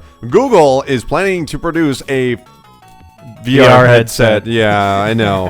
Not to be confused with Google Cardboard, they're going to be making some sort of direct competitor against Oculus. This is from the Financial Times. This is just a rumor. They're talking about a solid plastic casing with better sensors and lenses. The CEO of Google would not comment on this. No one at Google has confirmed this. But the CEO, Sundar Pichai, he said, it's still incredible. Did anyone proofread it? It's still incredible early innings. Where's our intern? He's getting a slap on the wrist. It's still incredibly early innings for virtual reality as a platform. What is this, baseball? Cardboard is just a first step, but we are excited by the progress we have seen. So that pretty much means, yeah. That's basically what that means. Mm-hmm. Now let's go over to the most important news story of the week. Sega has confirmed that in 2018, we will have a live-action / animated Sonic the Hedgehog movie. Wait, can you back the truck up there for Yeah. a live action? Is it going to be based on Sonic 06 where Sonic like kisses the princess woman? It's probably based off the Sonic anime where he came into the real world out of the video game. And he hung out with that kid. And all his friends came too. It was cool. Oh my god. Sega, according to Sega Chief Executive Hajime Saito, Sega Sammy Group is currently planning with Sony Pictures to create a live-action animated hybrid Sonic the Hedgehog movie scheduled for release in 2018. This, of course, is the 25th anniversary of Sonic the Hedgehog. Moving on, Toys to Life. The sales for Toys to Life is up 39% in 2015, bringing it to a total of $187 million in revenue. Just on little toys. To life. I honestly thought it'd be more than 187 million, but I guess it's just not as popular as I thought. I don't know. Dragon's Dogma is officially the fastest selling PC game Capcom has ever released. That's according to the marketing director Antonio Malat from Capcom. He said, "We are extremely pleased with the performance of Dragon's Dogma Dark Arisen. It is our fastest selling PC title to date, thanks to an audience eagerly awaiting for it, and us delivering to the level of quality gamers were expecting." That's what I've heard. That port is actually quite good. Yeah, now imagine this. You have a game that already speaks to a PC audience. They're foaming at the mouth for it, and you give them a port that isn't dog shit. I think as long as you put stupid dragons, PC people will buy anything. Or loot and swords. I don't know. Loot Dragon is my new game that I'm putting out on Steam. Loot Crate Dragon. It's a first-person horror game made in Unity. I call it Loot Dragon. Steve, One word. I need you to calm down and just please don't be mad. PC Gamer will have another stage event Oh, god damn it. at E3 2016. I quit. I'm done. This takes place on Monday, June 13th, 12 noon at Pacific time. They have said this. I want you to hear this statement loud and clear from PC Gamer. "With the help of all the feedback and support everyone gave the event in 2015, we're looking forward to bringing you an even better show than last year." That's a challenge. Yeah. In 2015, it was really important to us to get a big variety of participants on stage to help convey the spectrum of exciting stuff happening on PC. Literally nothing exciting happened. But an inevitable effect of that was that we ran quite long. What was it, 2 hours or 2.5 hours? It was forever. It was the War and Peace of terrible press conferences. This year's show will be more focused, but packed with tons of new announcements and exclusive reveals. If your press conference is more than an hour long, fuck you. They're taking over Electronic Arts' old time slot, because Electronic Arts, of course, is going to be on Sunday now, as Bethesda will be that night. So hopefully they will make it a little bit more clippy, just go along a little faster. I don't know. Ubisoft has reported that the average PlayStation 4 owner spends $1 with Ubisoft, whereas the average Xbox One owner spends $1.25 per product. This is from Ubisoft saying that despite the fact that PlayStation 4 sold 89% more of their products, Xbox One is producing better thresholds. Meaning that if you have DLC or I guess it's just DLC, Xbox One players are more inclined to purchase additional stuff and special editions. That's a real PR spin though, because it's the same spin that Nintendo uses. It's like, well, we you have a fraction of the console sales, but you have a higher attach rate because you have fewer people who are more dedicated to your platform. I feel the difference is with Xbox One, there is a more hardcore dedicated audience, because if you look at how the way the PlayStation 3 worked and how they had a higher attach rate there, and same thing with the Vita, actually. And now that PlayStation 4 has become the more popular system, I feel like it's just the general population has shifted over to PlayStation. And now Xbox is just left with people that regularly play and buy games. I mean, when we look at the NPDs, I mean, and we will right now, we actually have the top 10 from January, you'll see that Xbox One owners buy more games than the PlayStation 4. Even if, well, we'll get into it. Let's just get right into it. Here are the best-selling games in January in the United States. Number 10 was FIFA 16, best-selling on PlayStation 4. Number 9 was Lego Marvel Avengers, best-selling on PlayStation 4. Number 8 was Madden NFL 16, best-selling on PlayStation 4. Number 7 was Tom Clancy's Rainbow Six Siege. By the way, they fixed White that Dog game. Squad. They fixed that game. Oh, too best-selling bad. on Xbox One, followed by Minecraft, best-selling on Xbox 360, followed by Fallout 4, best-selling on PlayStation 4. Number 4 was Star Wars Battlefront, best-selling on Xbox One. Number 3 was NBA 2K16, best-selling on PlayStation 4. Grand Theft Auto 5 was number 2, best-selling on PlayStation 4. And number 1, the best-selling game of the month, Call of Duty Black Ops 3, best-selling on Xbox One. Because they got that fancy controller that costs too much money. But that's just it. The thing that's crazy is that PlayStation has that exclusive content, or they have that exclusive timed content before it moves over to Xbox. I just think it's really interesting. I don't know. Maybe it's just me. Let's go over to the cursed land of England and talk about what are the best-selling games over there. This is for the week, not the month. Queen Simulator. Number 10 was Minecraft Story Mode. Number 9 was Assassin's Creed Syndicate. Number 8 was Just Cause 3. Number 7 was Star Wars Battlefront. Number 6 was Grand Theft Auto 5. Number 5 was Tom Clancy's Rainbow Six Siege. Number 4 was FIFA 16. Number 3 was Naruto Shippuden Ultimate Ninja Storm 4. Number 2 is Lego Marvel Avengers 2. Lego Marvel Avengers Part 1, but that was on second place on the charts. And number 1 was Call of Duty Black Ops 3, dominating 2 continents. It's impressive. Now, let's talk about Japan, our favorite time, to talk about the top 10 best-selling games in Japan. Number 10 was Yakuza Kiwami on the PlayStation 4. Number 9 was Monster Strike on the 3DS. Number 8 was Yokai Watchbusters, Akande Dodan, Shira no Natetai. White Dog Squad! That's what it stands for. Number 7 was Splatoon. Number 6 was Monster Hunter X on the 3DS. Number 5 was Dragon Quest Builders, AlphaGuard Wu Fukutatsu Seo on the PlayStation 3. Number 4 was Mario Tennis Ultra Smash. Number 3 was Dragon Quest Builders, AlphaGuard Wu Fukutatsu AlphaGuard. Woo! on the PlayStation 4. Number 2 was Dragon Quest Builders, AlphaGuard Wu Fukutatsu on the Vita. And number 1 was Naruto Shippuden Ultimate Ninja Storm 4 on the PlayStation 4.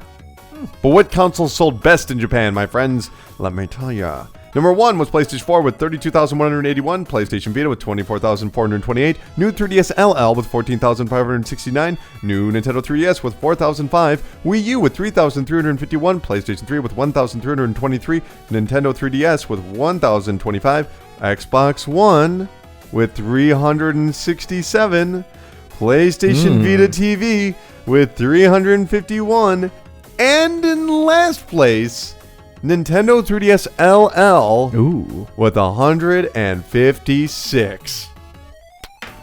There's a new winner. I know. Congratulations, Xbox One.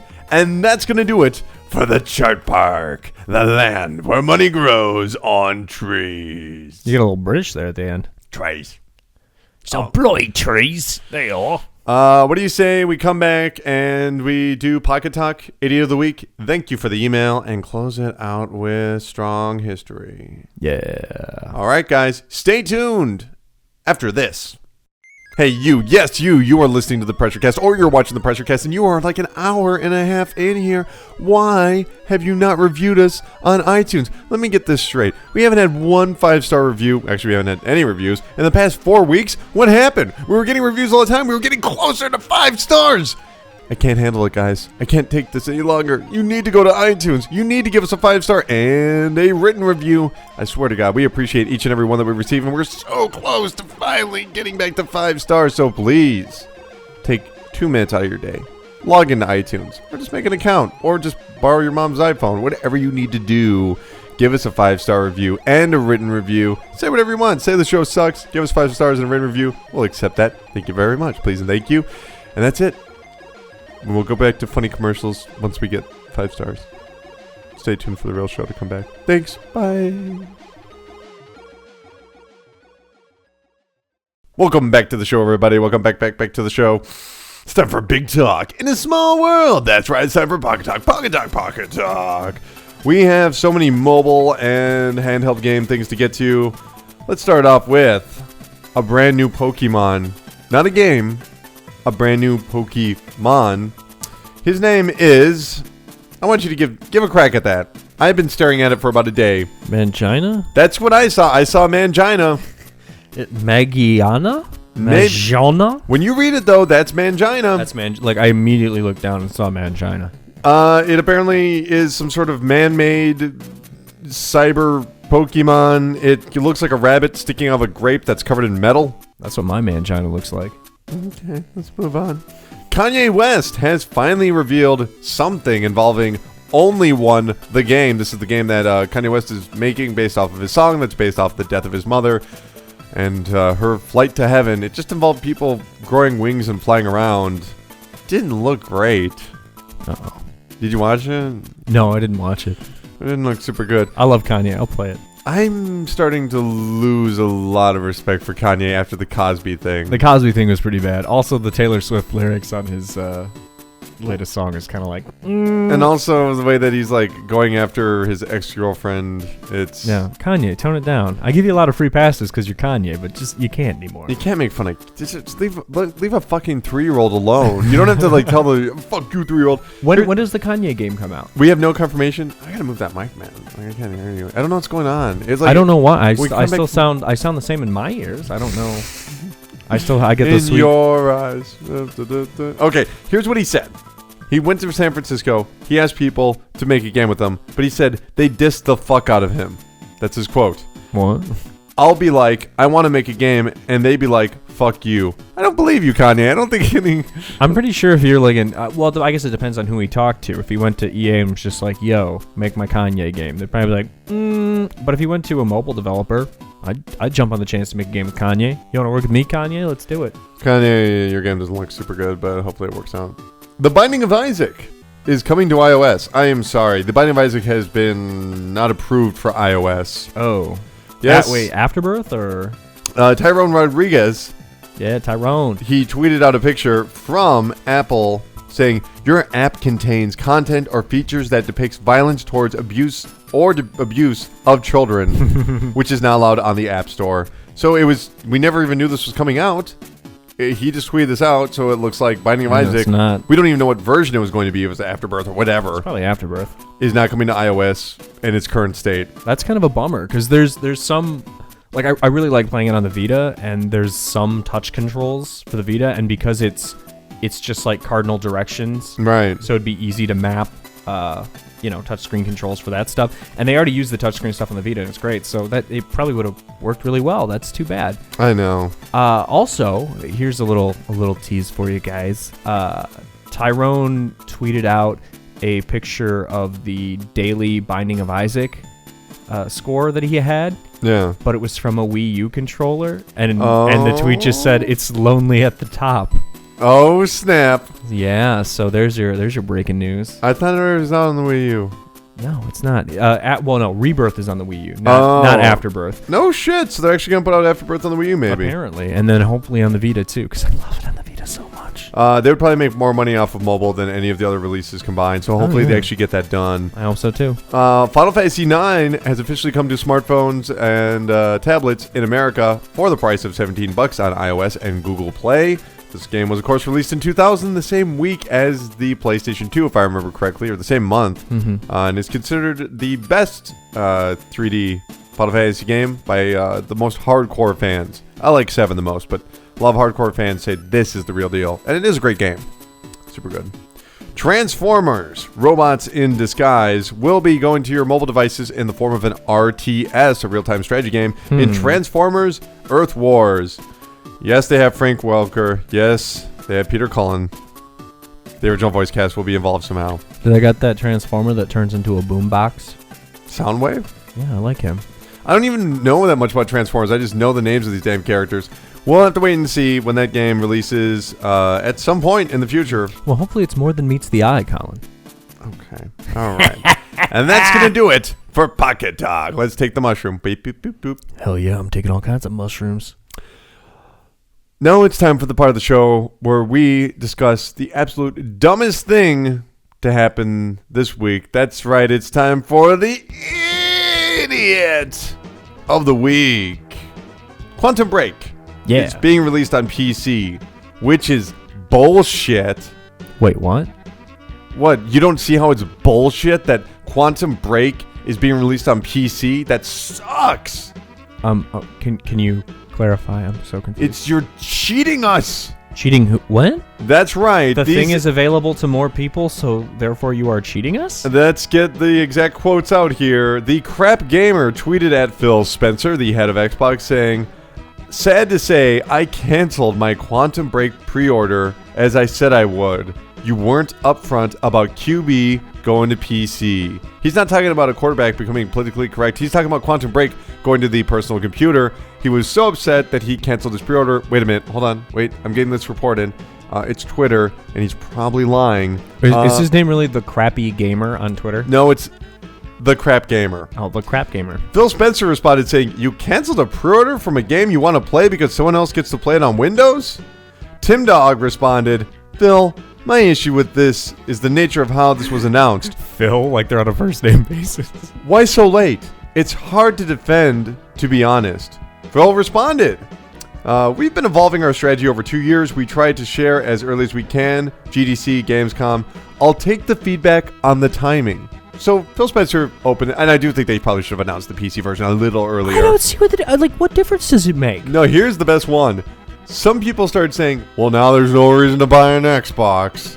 And Phil Spencer responded, high-end PC gaming rigs aren't the price of a console.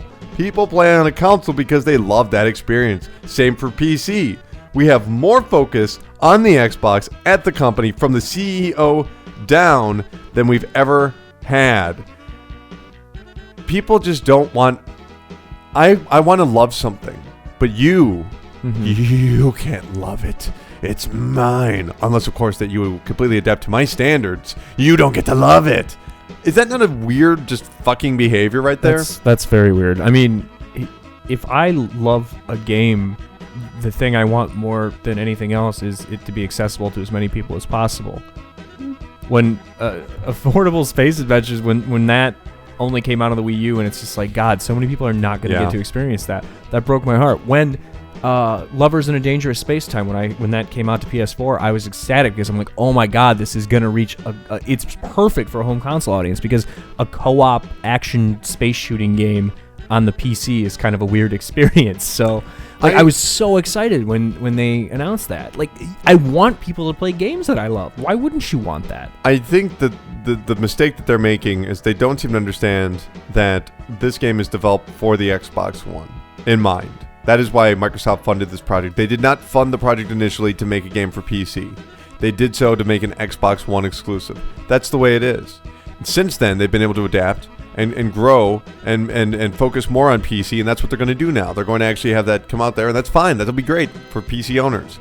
If you're an Xbox One owner, relax. It's still coming out on Xbox One. It was designed with Xbox One in mind. If it was coming out on the PlayStation 4, I could understand why you'd be upset because you bought this, the game was an exclusive. But if you don't have a high-end PC, who gives a shit? Move on, kids. It'll be fine.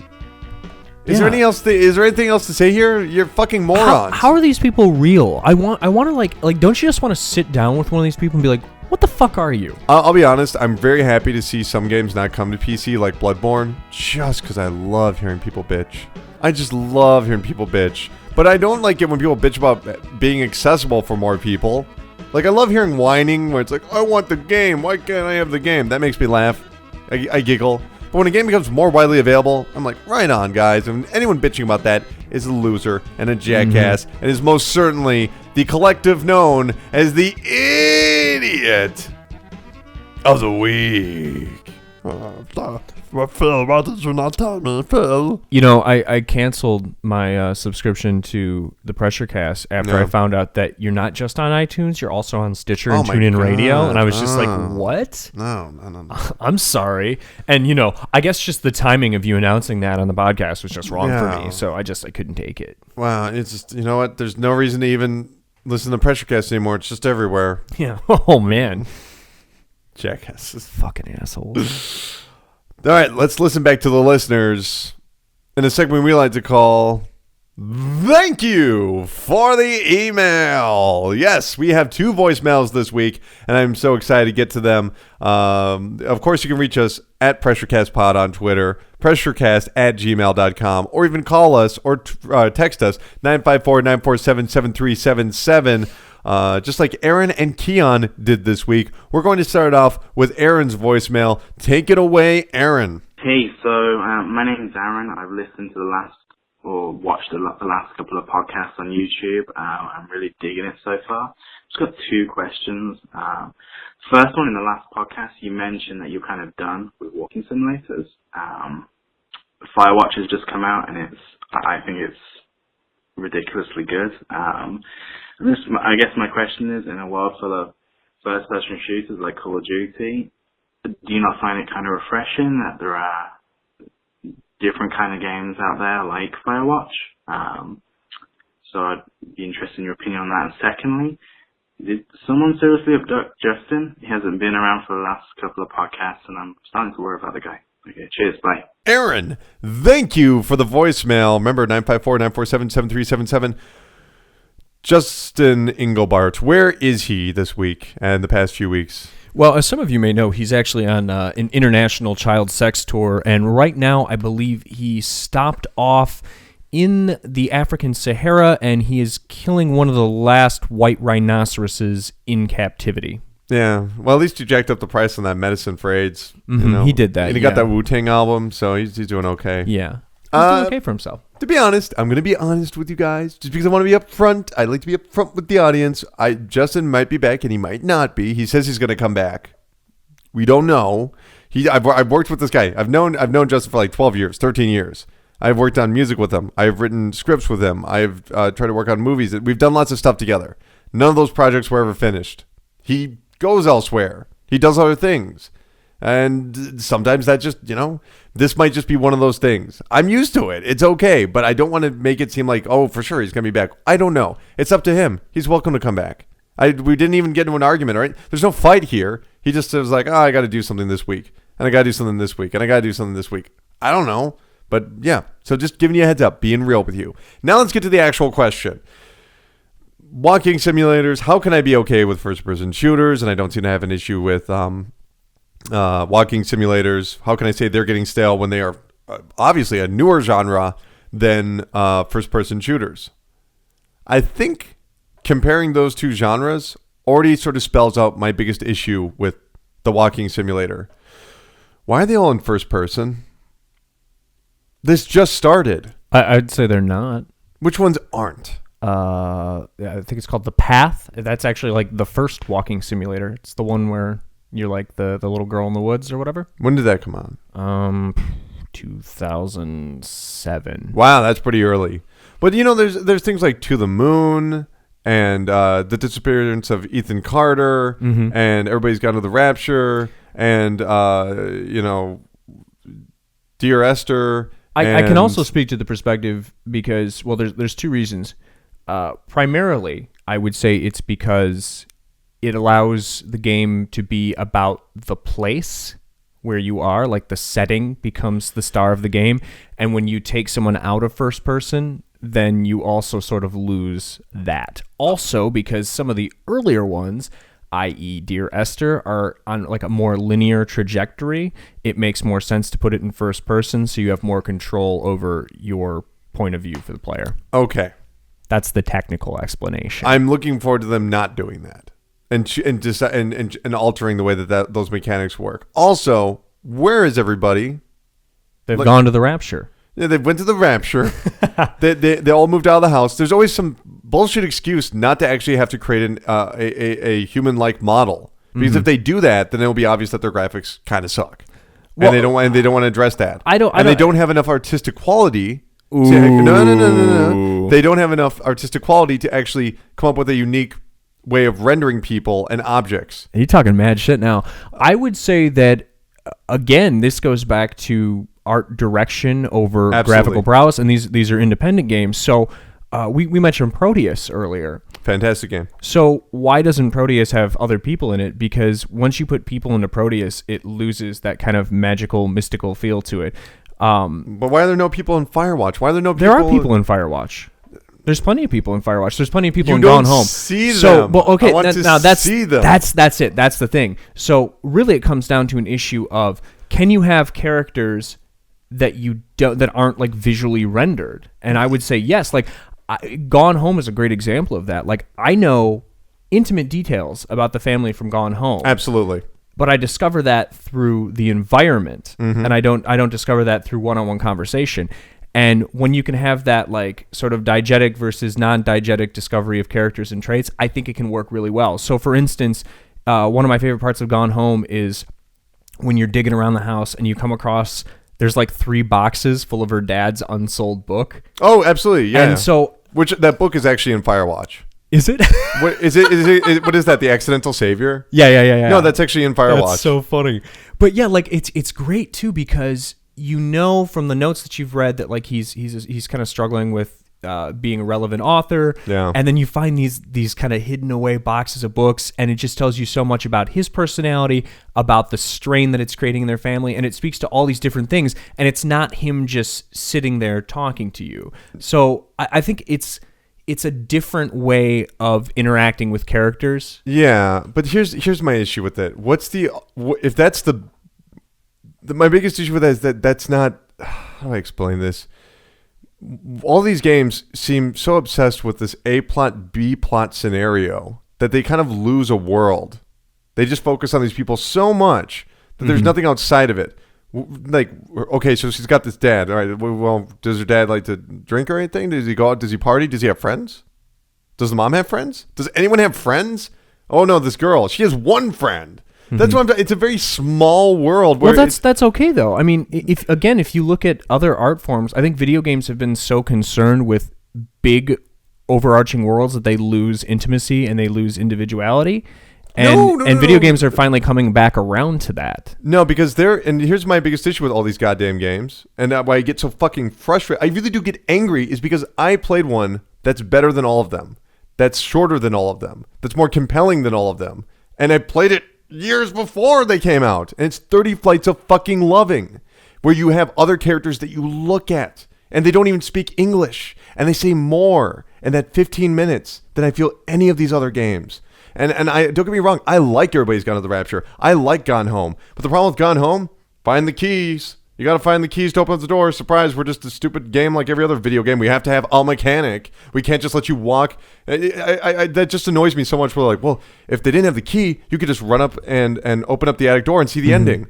Well, I can open up a book and look at the last page. I can fast forward through a movie. Yeah. Trust that the player is there to experience the story. But you do get that. I mean, Dear Esther, you don't have anything that you're required to do except move. No, but that's the direction that these are going into. Whereas Everybody's Gone to the Rapture, you need to go and find all of these sequences before you can go to the next area and activate the next sequences. And in something like Firewatch, there are certain things that you need to accomplish before you can move on to the next thing.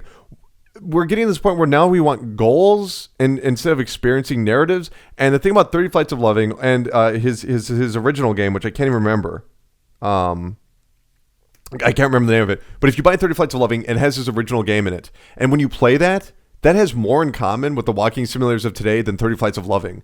30 Flights of Loving is a quantum leap into a different concept, a more exciting world where there are jump cuts and there are dream sequences and there are just these amazing art design, and there are people. You look at the people, you see your friends, you recognize their faces, and by the time it wraps up in literally less the time than some commercial breaks for some TV stations, you've engulfed an entire world. But most importantly, you've seen a relationship and the way that it has spanned over months and possibly years. And so when I play something like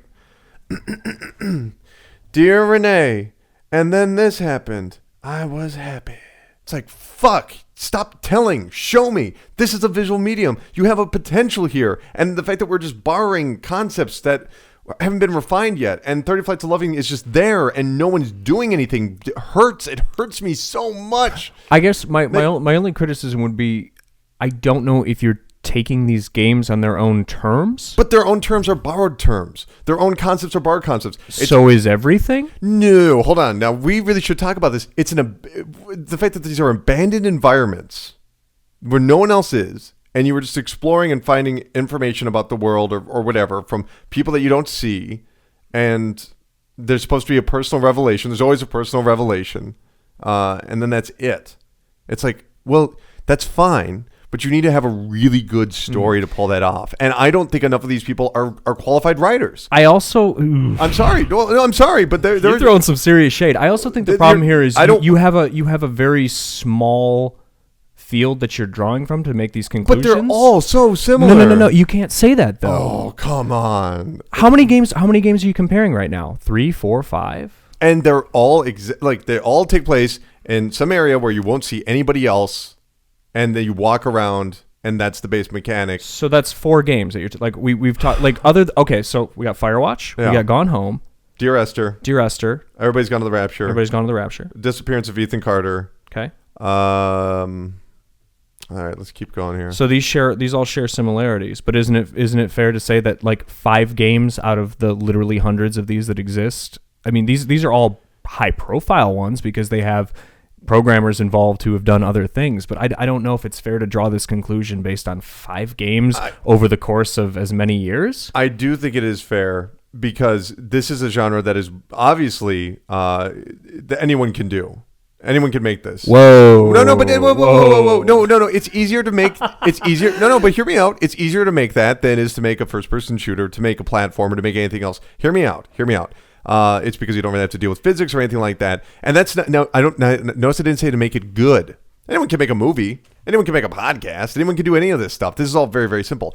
You need to have a good story, and I just don't find the dialogue or the writing or the general feel of these games to be as compelling. Now, I think Everybody's Gone to the Rapture did a fantastic job of building a world. I really do. That had the best writing and the best voice acting I've heard in these so far. Mm-hmm. But the experience, I'm just saying, 30 Flights of Loving was the best game that year. It was. It told a story, and it let you experience a world and have connections with characters without saying a single word. And the rest of these games are just monologues, like badly written high school monologues. And I can't. I'm not knocking Gone Home, because that had some very compelling moments, very touching moments. I really do. The bathroom scene, wonderful, But I need more than that. I can't just enter another abandoned environment to discover notes or to talk to someone on a walkie-talkie and never see them. Like that works, but. We're getting to the point now, I need to see them. I do. We need to go together. What about a walking simulator that takes place in New York City, walking down the bustling streets? What kind of story can we tell there? But we haven't even gotten there yet because they want to be all these abandoned areas because no one wants to program NPCs. I'm sorry. I'm going to respectfully disagree with you here, but I'm interested to see. Say what you need to say, bro. I'm questioning the foundation of your criticism. However, that being said, I respect your opinion greatly, and this is why I like coming on this show, because I like when we get to challenge each other's opinions. And more importantly, if you have an opinion on this subgenre of video games, you can email us. Yeah. But I mean, and Colin will read the email. But I want to get this out of the way real quick. If you walking simulators, whatever, and I don't use that as an offensive term. They are video games. I don't want to get any of those nonsense fucking emails. Oh, they're not even a game. They're a game. Your goal is to complete the story. Steve, if you disagree, chime in. I'm not going to interrupt. Go for it, man. I don't know. I've said what I need to say. Say it. No, come on. Say what you got to say, man. I know you're holding back on me here. No, I just I guess I disagree with the base criticism that between 2009 or 2010 and 2016, these 5 games that have been released are indicative of the entire genre. I do think that there is a tendency towards placing players in isolated environments because it's easier to build an environment in like they're kind of restrictions. And I've read plenty of interviews with the devs from Gone Home, and they even said like, part of the reason why we made Gone Home is because we felt like we were making these great environments and like BioShock and stuff, but all we had to do was like shoot things in them. So we were okay, so how do we create a game where we have these interesting environments and a world that we want to interact with, but we don't have to shoot things? Okay, well, we make it a story-driven adventure game. Okay, well, we have all these technical limitations. How do we deal with those? Well, if we place it inside of one house and it's at night, then we don't have to worry about outside environments. If we make it story-driven, but it's about this abandoned house, then we don't have to worry about, putting other characters in. If we make it first person, we don't have to render people because it's much easier and more effective to render environments than it is characters. So a lot of this is like the structure that is around these games. In order to make them happen, it has to be from this perspective. Now, I think if a big budget company were to get a hold of a genre like this, God forbid, because you can't tell a story by committee. Yeah, Ubisoft presents Parkour Gone Home. Then you might get start to see different perspectives. But I think part of it is artistic, and part of it is just the limitations. I can't buy that. I can't buy it because how in the hell can one guy make 30 Flights of Loving? One guy. Yeah, one man. But look at the art style of 30 Flights of Loving too. Exactly. It's a different aesthetic. I don't think it's fair to say that it's better or worse than I don't know, Dear Esther's aesthetic or something. And there's an argument to be made there either way. But because of its kind of like cartoon blocky nature, it's Minecraft essentially the way it looks. Yeah, it's got Minecraft graphics more or less. Do people? I just wonder if these creators know anything about that. Do they know this game exists? Mm-hmm. I wonder if they do, because when I look at it, it's kind of like I cannot tell the difference between this and this and this and this, and there's slight adjustments, but I just go, this is still like if we compared it to Marvel superhero movies, you know what I'm saying? We're at that point where we're getting a little fatigued. Mm-hmm. Act 1, Act 2, Act 3. Sure. And Act 3 is always going to have that meaningless fight with a villain that we barely know anything about. Mm-hmm. That's how I feel about these games. Yes, there maybe aren't that many. There aren't that many Marvel movies, if you really break it down, like the core franchises, but they all follow the same template. Even though you could say, well, of course not. This is a heist movie. Or of course not. This is a, this is a romance or whatever. But you still can't help but feel that it's a little paint by numbers. It's almost like Mad Libs where, replace, house with forest, replace love with mystery, Well, and I think that's more of a grounded criticism when you say, you know what, Gone Home was wildly successful and it did. Oh, good for them. Yeah. And it did this thing. So now that we have this template, what can you do to elevate the form? And I think you could make a solid argument that maybe Firewatch fails because it fails to elevate the promise of Gone Home. Nah, the story's no good. I had to say I was trying to bail you out here. No, the story's no good. You wrote a bad story, guys. That's okay. You tried your best. I'm not gonna tell anybody not to try. I'm just saying how I felt about it. Mm-hmm. I know. I mean, I could have written it a lot better. I'd probably be a way better. No, I'm kidding. See, that's where you still. I was kidding. I wanted to see if you respond to that because that's overstepping the line right there. No, I just I feel like this genre deserves better, and it frustrates me when. I don't know. When I see this game come out, and for whatever reason, critically, perhaps this is why I'm a little perturbed by this, my feelings are my own. I actually didn't know what the reviews were when I played it. I had no idea if it was good or bad or whatever, because it's not that I'm trying to, block myself out so that I don't have my opinions influenced. I'm just too fucking busy most of the time that I don't even have time to read about what other people think when it comes to that game. But after I was done, I was like, okay then, and then to find out it was this critically acclaimed, I was like, what the fuck? I had no idea. I was totally confused.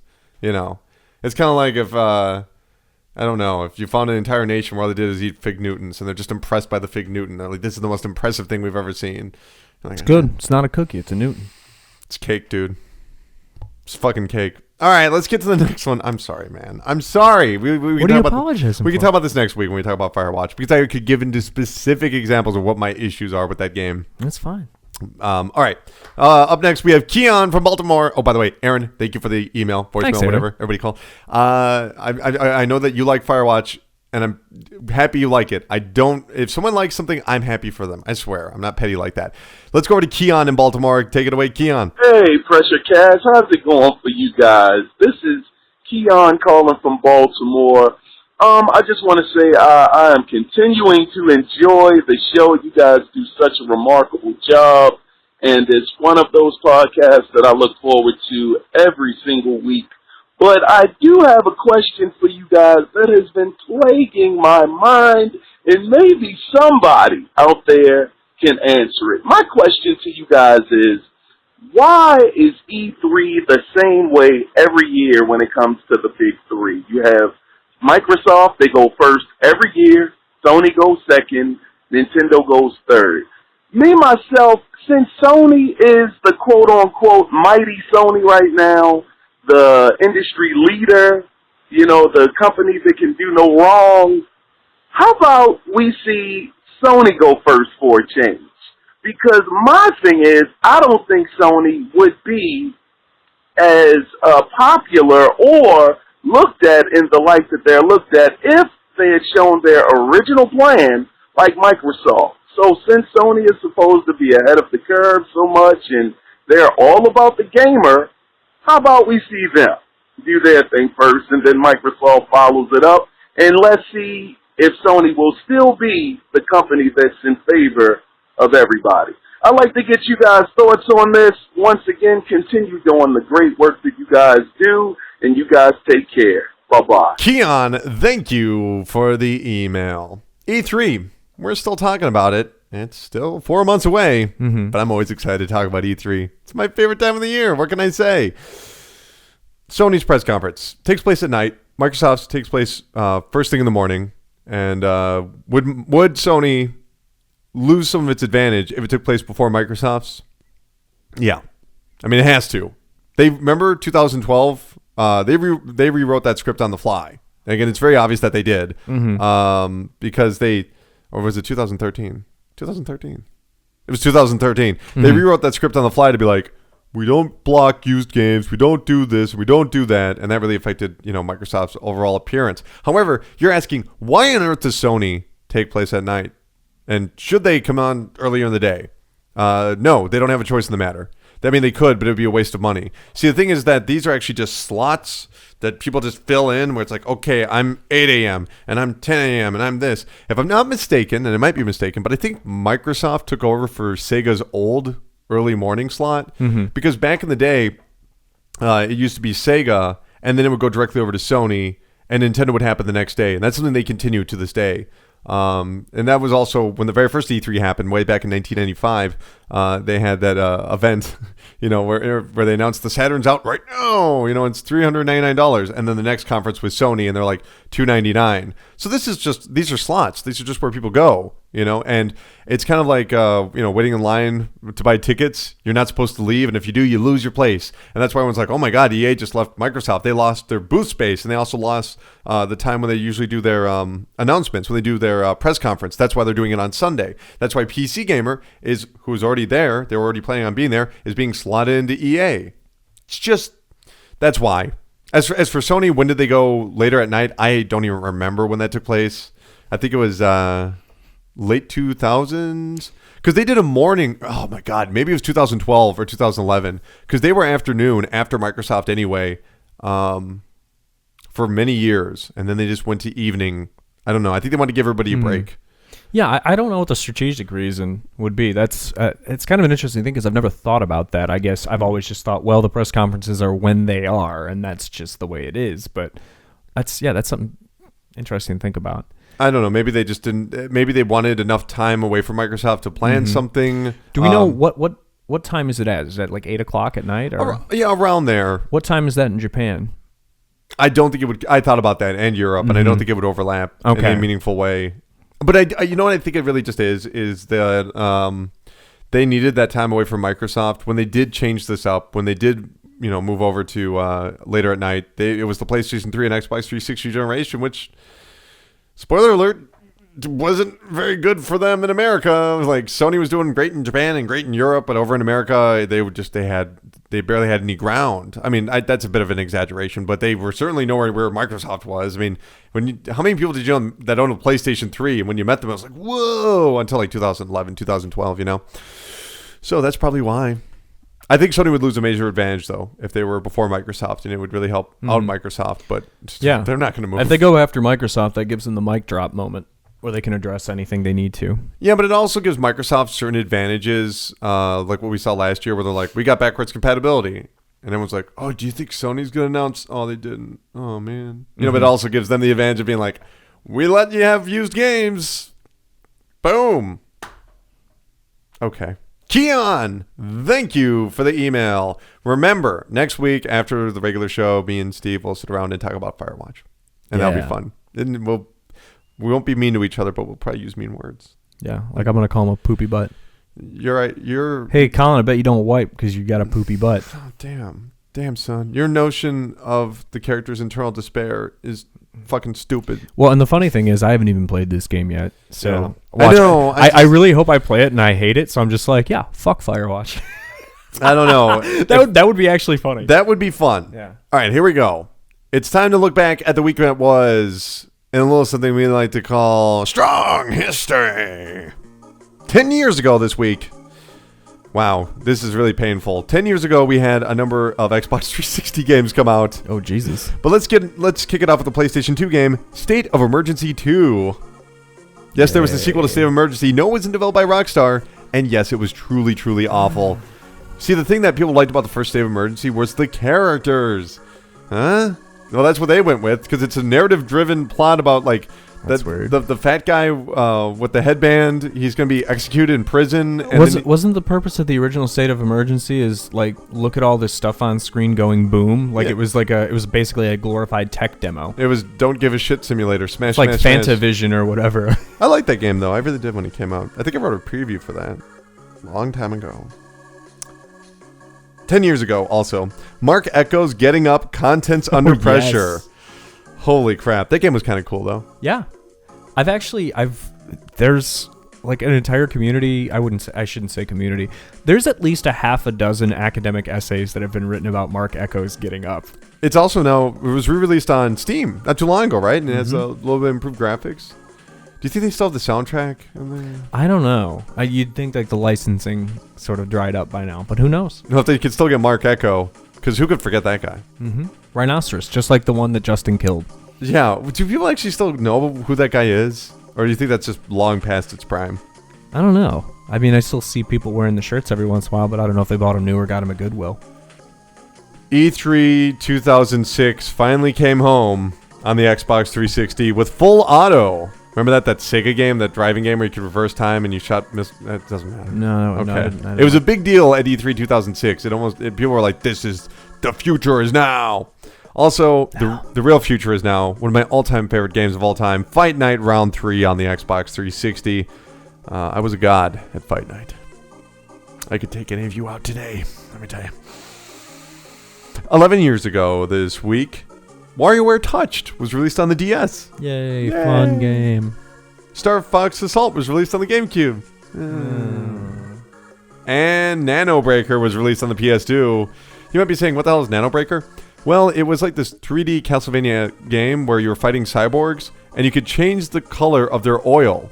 Now, when they showed off the game, you might say, yeah, what's the big deal about that? When they showed off the game first, it was blood red, and it looked like the absolute goriest thing you've ever seen. Look up videos on Nano Breaker and laugh your ass off. It's fantastic.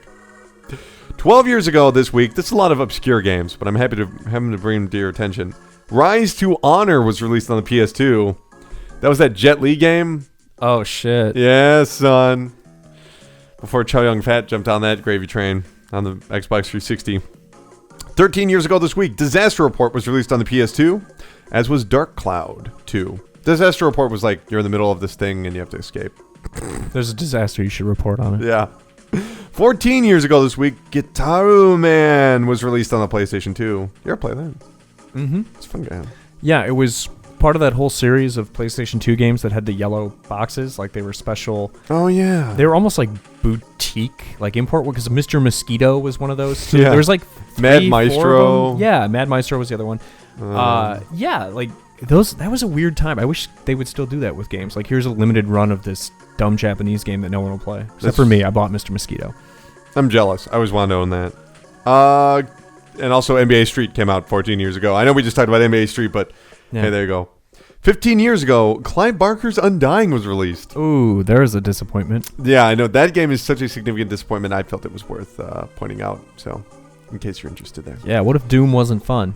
Oh, boy. It's the ultimate question on And that all game of our was minds. That game was hyped. That game was hyped. 16 years ago, on the Neo Geo Pocket, SNK Gal Fighters was released. I know what you're saying. Why are you bringing this up? That's a fantastic portable fighting game. Seriously, great game. Really great. All the portable fighters on there are good. They just play like little mini chibi versions of their big brother cousins. All I want is that thumbstick back. Oh, it's good. So good. Sometimes I take mine out and I just kind of rotate it around a little. 18 years ago, this week, Daytona USA CCE Netlink Edition was released on the Ooh. Sega Saturn. Rolling Start. 1998. they had an online racing game on the Sega Saturn. I'm just saying, we always forget how advanced Sega was and when it comes to consoles. Don't get me wrong, you were playing, Duke Nukem 3D on your PC, but come on. Gotta get the Sega channel, bro. Ah, that's true. 21 years ago, Rystar was released on the Genesis. Really good game. Mm-hmm. Fantastic. I like Rystar. And Horny Sweeper, Hell Koshiku Shikashiyasen on the PC 98 was released. The fuck do I care about that for? I don't know. It's You called just called a horny shen? It's called Horny Sweeper, all right? In the Dark Age, humans live under the rule of a mighty government that possessed Psycho, a brainwashing technology that would instantly turn anyone into their willing slave. One day, oh boy, this is going to get dark. One day, a young boy named Kazuya encounters Henry, a robotic leader of a resistance group that tries to overthrow the rulers. And here I thought it was about the custodian at the Peep Show. Kazuya and Henry must defeat them in battle, and then Kazuya must have sex with them. That's how it works, right? Some of the sex scenes are animated. Horny Sweeper is a turn-based strategy game. So look forward to that. Horny Sweeper. Horny Sweeper. Are you gonna do a live dive, Horny Sweeper? We'll have to wait and see if I can get my hands on a PC 98 and keep my hands off other things. 22 years ago this week, Wild Gunman was released on the NES in Japan. I love that game. That seems late. Oh, okay, that was the NES version. The cartridge version. Oh. This shouldn't be here. Because 22 years ago, what is that, 2000? That's 1994? Yeah, they were just releasing the cartridge version. This was supposed to be the Famicom version. Never mind, that was stupid. I'm sorry. 23 years ago, Star Fox was released in Japan. Big deal. We're still waiting on the next one. Yeah, we're Star Fox 2. Blah, blah, blah, blah, blah. Super FX chip. Also 23 years ago, Flashback. The Quest for Identity was released on the Genesis. Oh, you ever play that game? Mm-hmm. So good. And lastly, 36 years ago, HAL Laboratories Incorporated was founded in Japan. Of course, this would bring us the lights of Masahiro Sakurai and Satoru Iwata. One would go on to create the Super Smash Bros. Series, and also Kirby, and the other would become the president and CEO of Nintendo until last summer. They also created series such as Pokemon Snap and Pokemon Stadium, as well as Earthbound. HAL Laboratories also made that pinball maker on the NES, as well as a number of games. Lots of golf games on PCs and pool games on PCs before becoming affiliated with Nintendo. HAL Laboratories is one of the most important studios ever to be involved in Nintendo. I'd say so. Wouldn't have a president and CEO without They got it. that weird logo with like a dog that lays eggs. Those are puppies. Oh, they look like eggs. And that's going to do it for Strong History.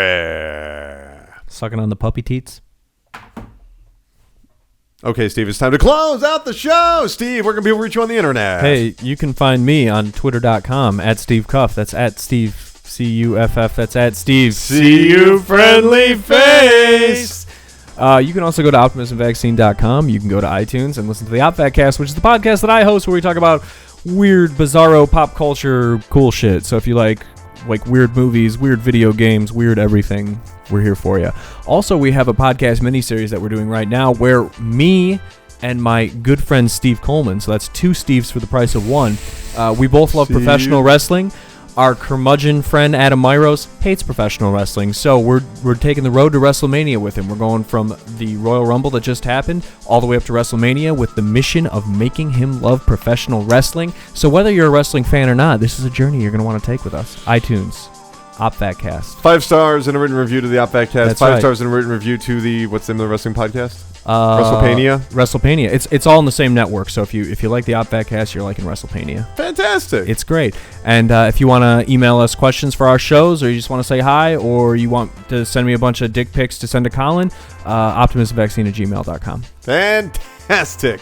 All right. You can reach me on Twitter at Dr. Crychop. That's at Dr. Crychop. You can also follow the PressureCast at PressureCastPod. You can go to youtube.com/videogamesaredumb and check out a number of videos that we'll have out this week, including stuff on Street Fighter V, so look forward to that. What else we got going on over here? I don't know. That's it. There's really not much coming out this week. I'm sure I'll find something to make videos on. It will be interesting, but I'm afraid we've come to the end of the show. as all things must end. But fear not, listener/viewer. The Pressure Cast doesn't end. Because the Pressure Cast is forever.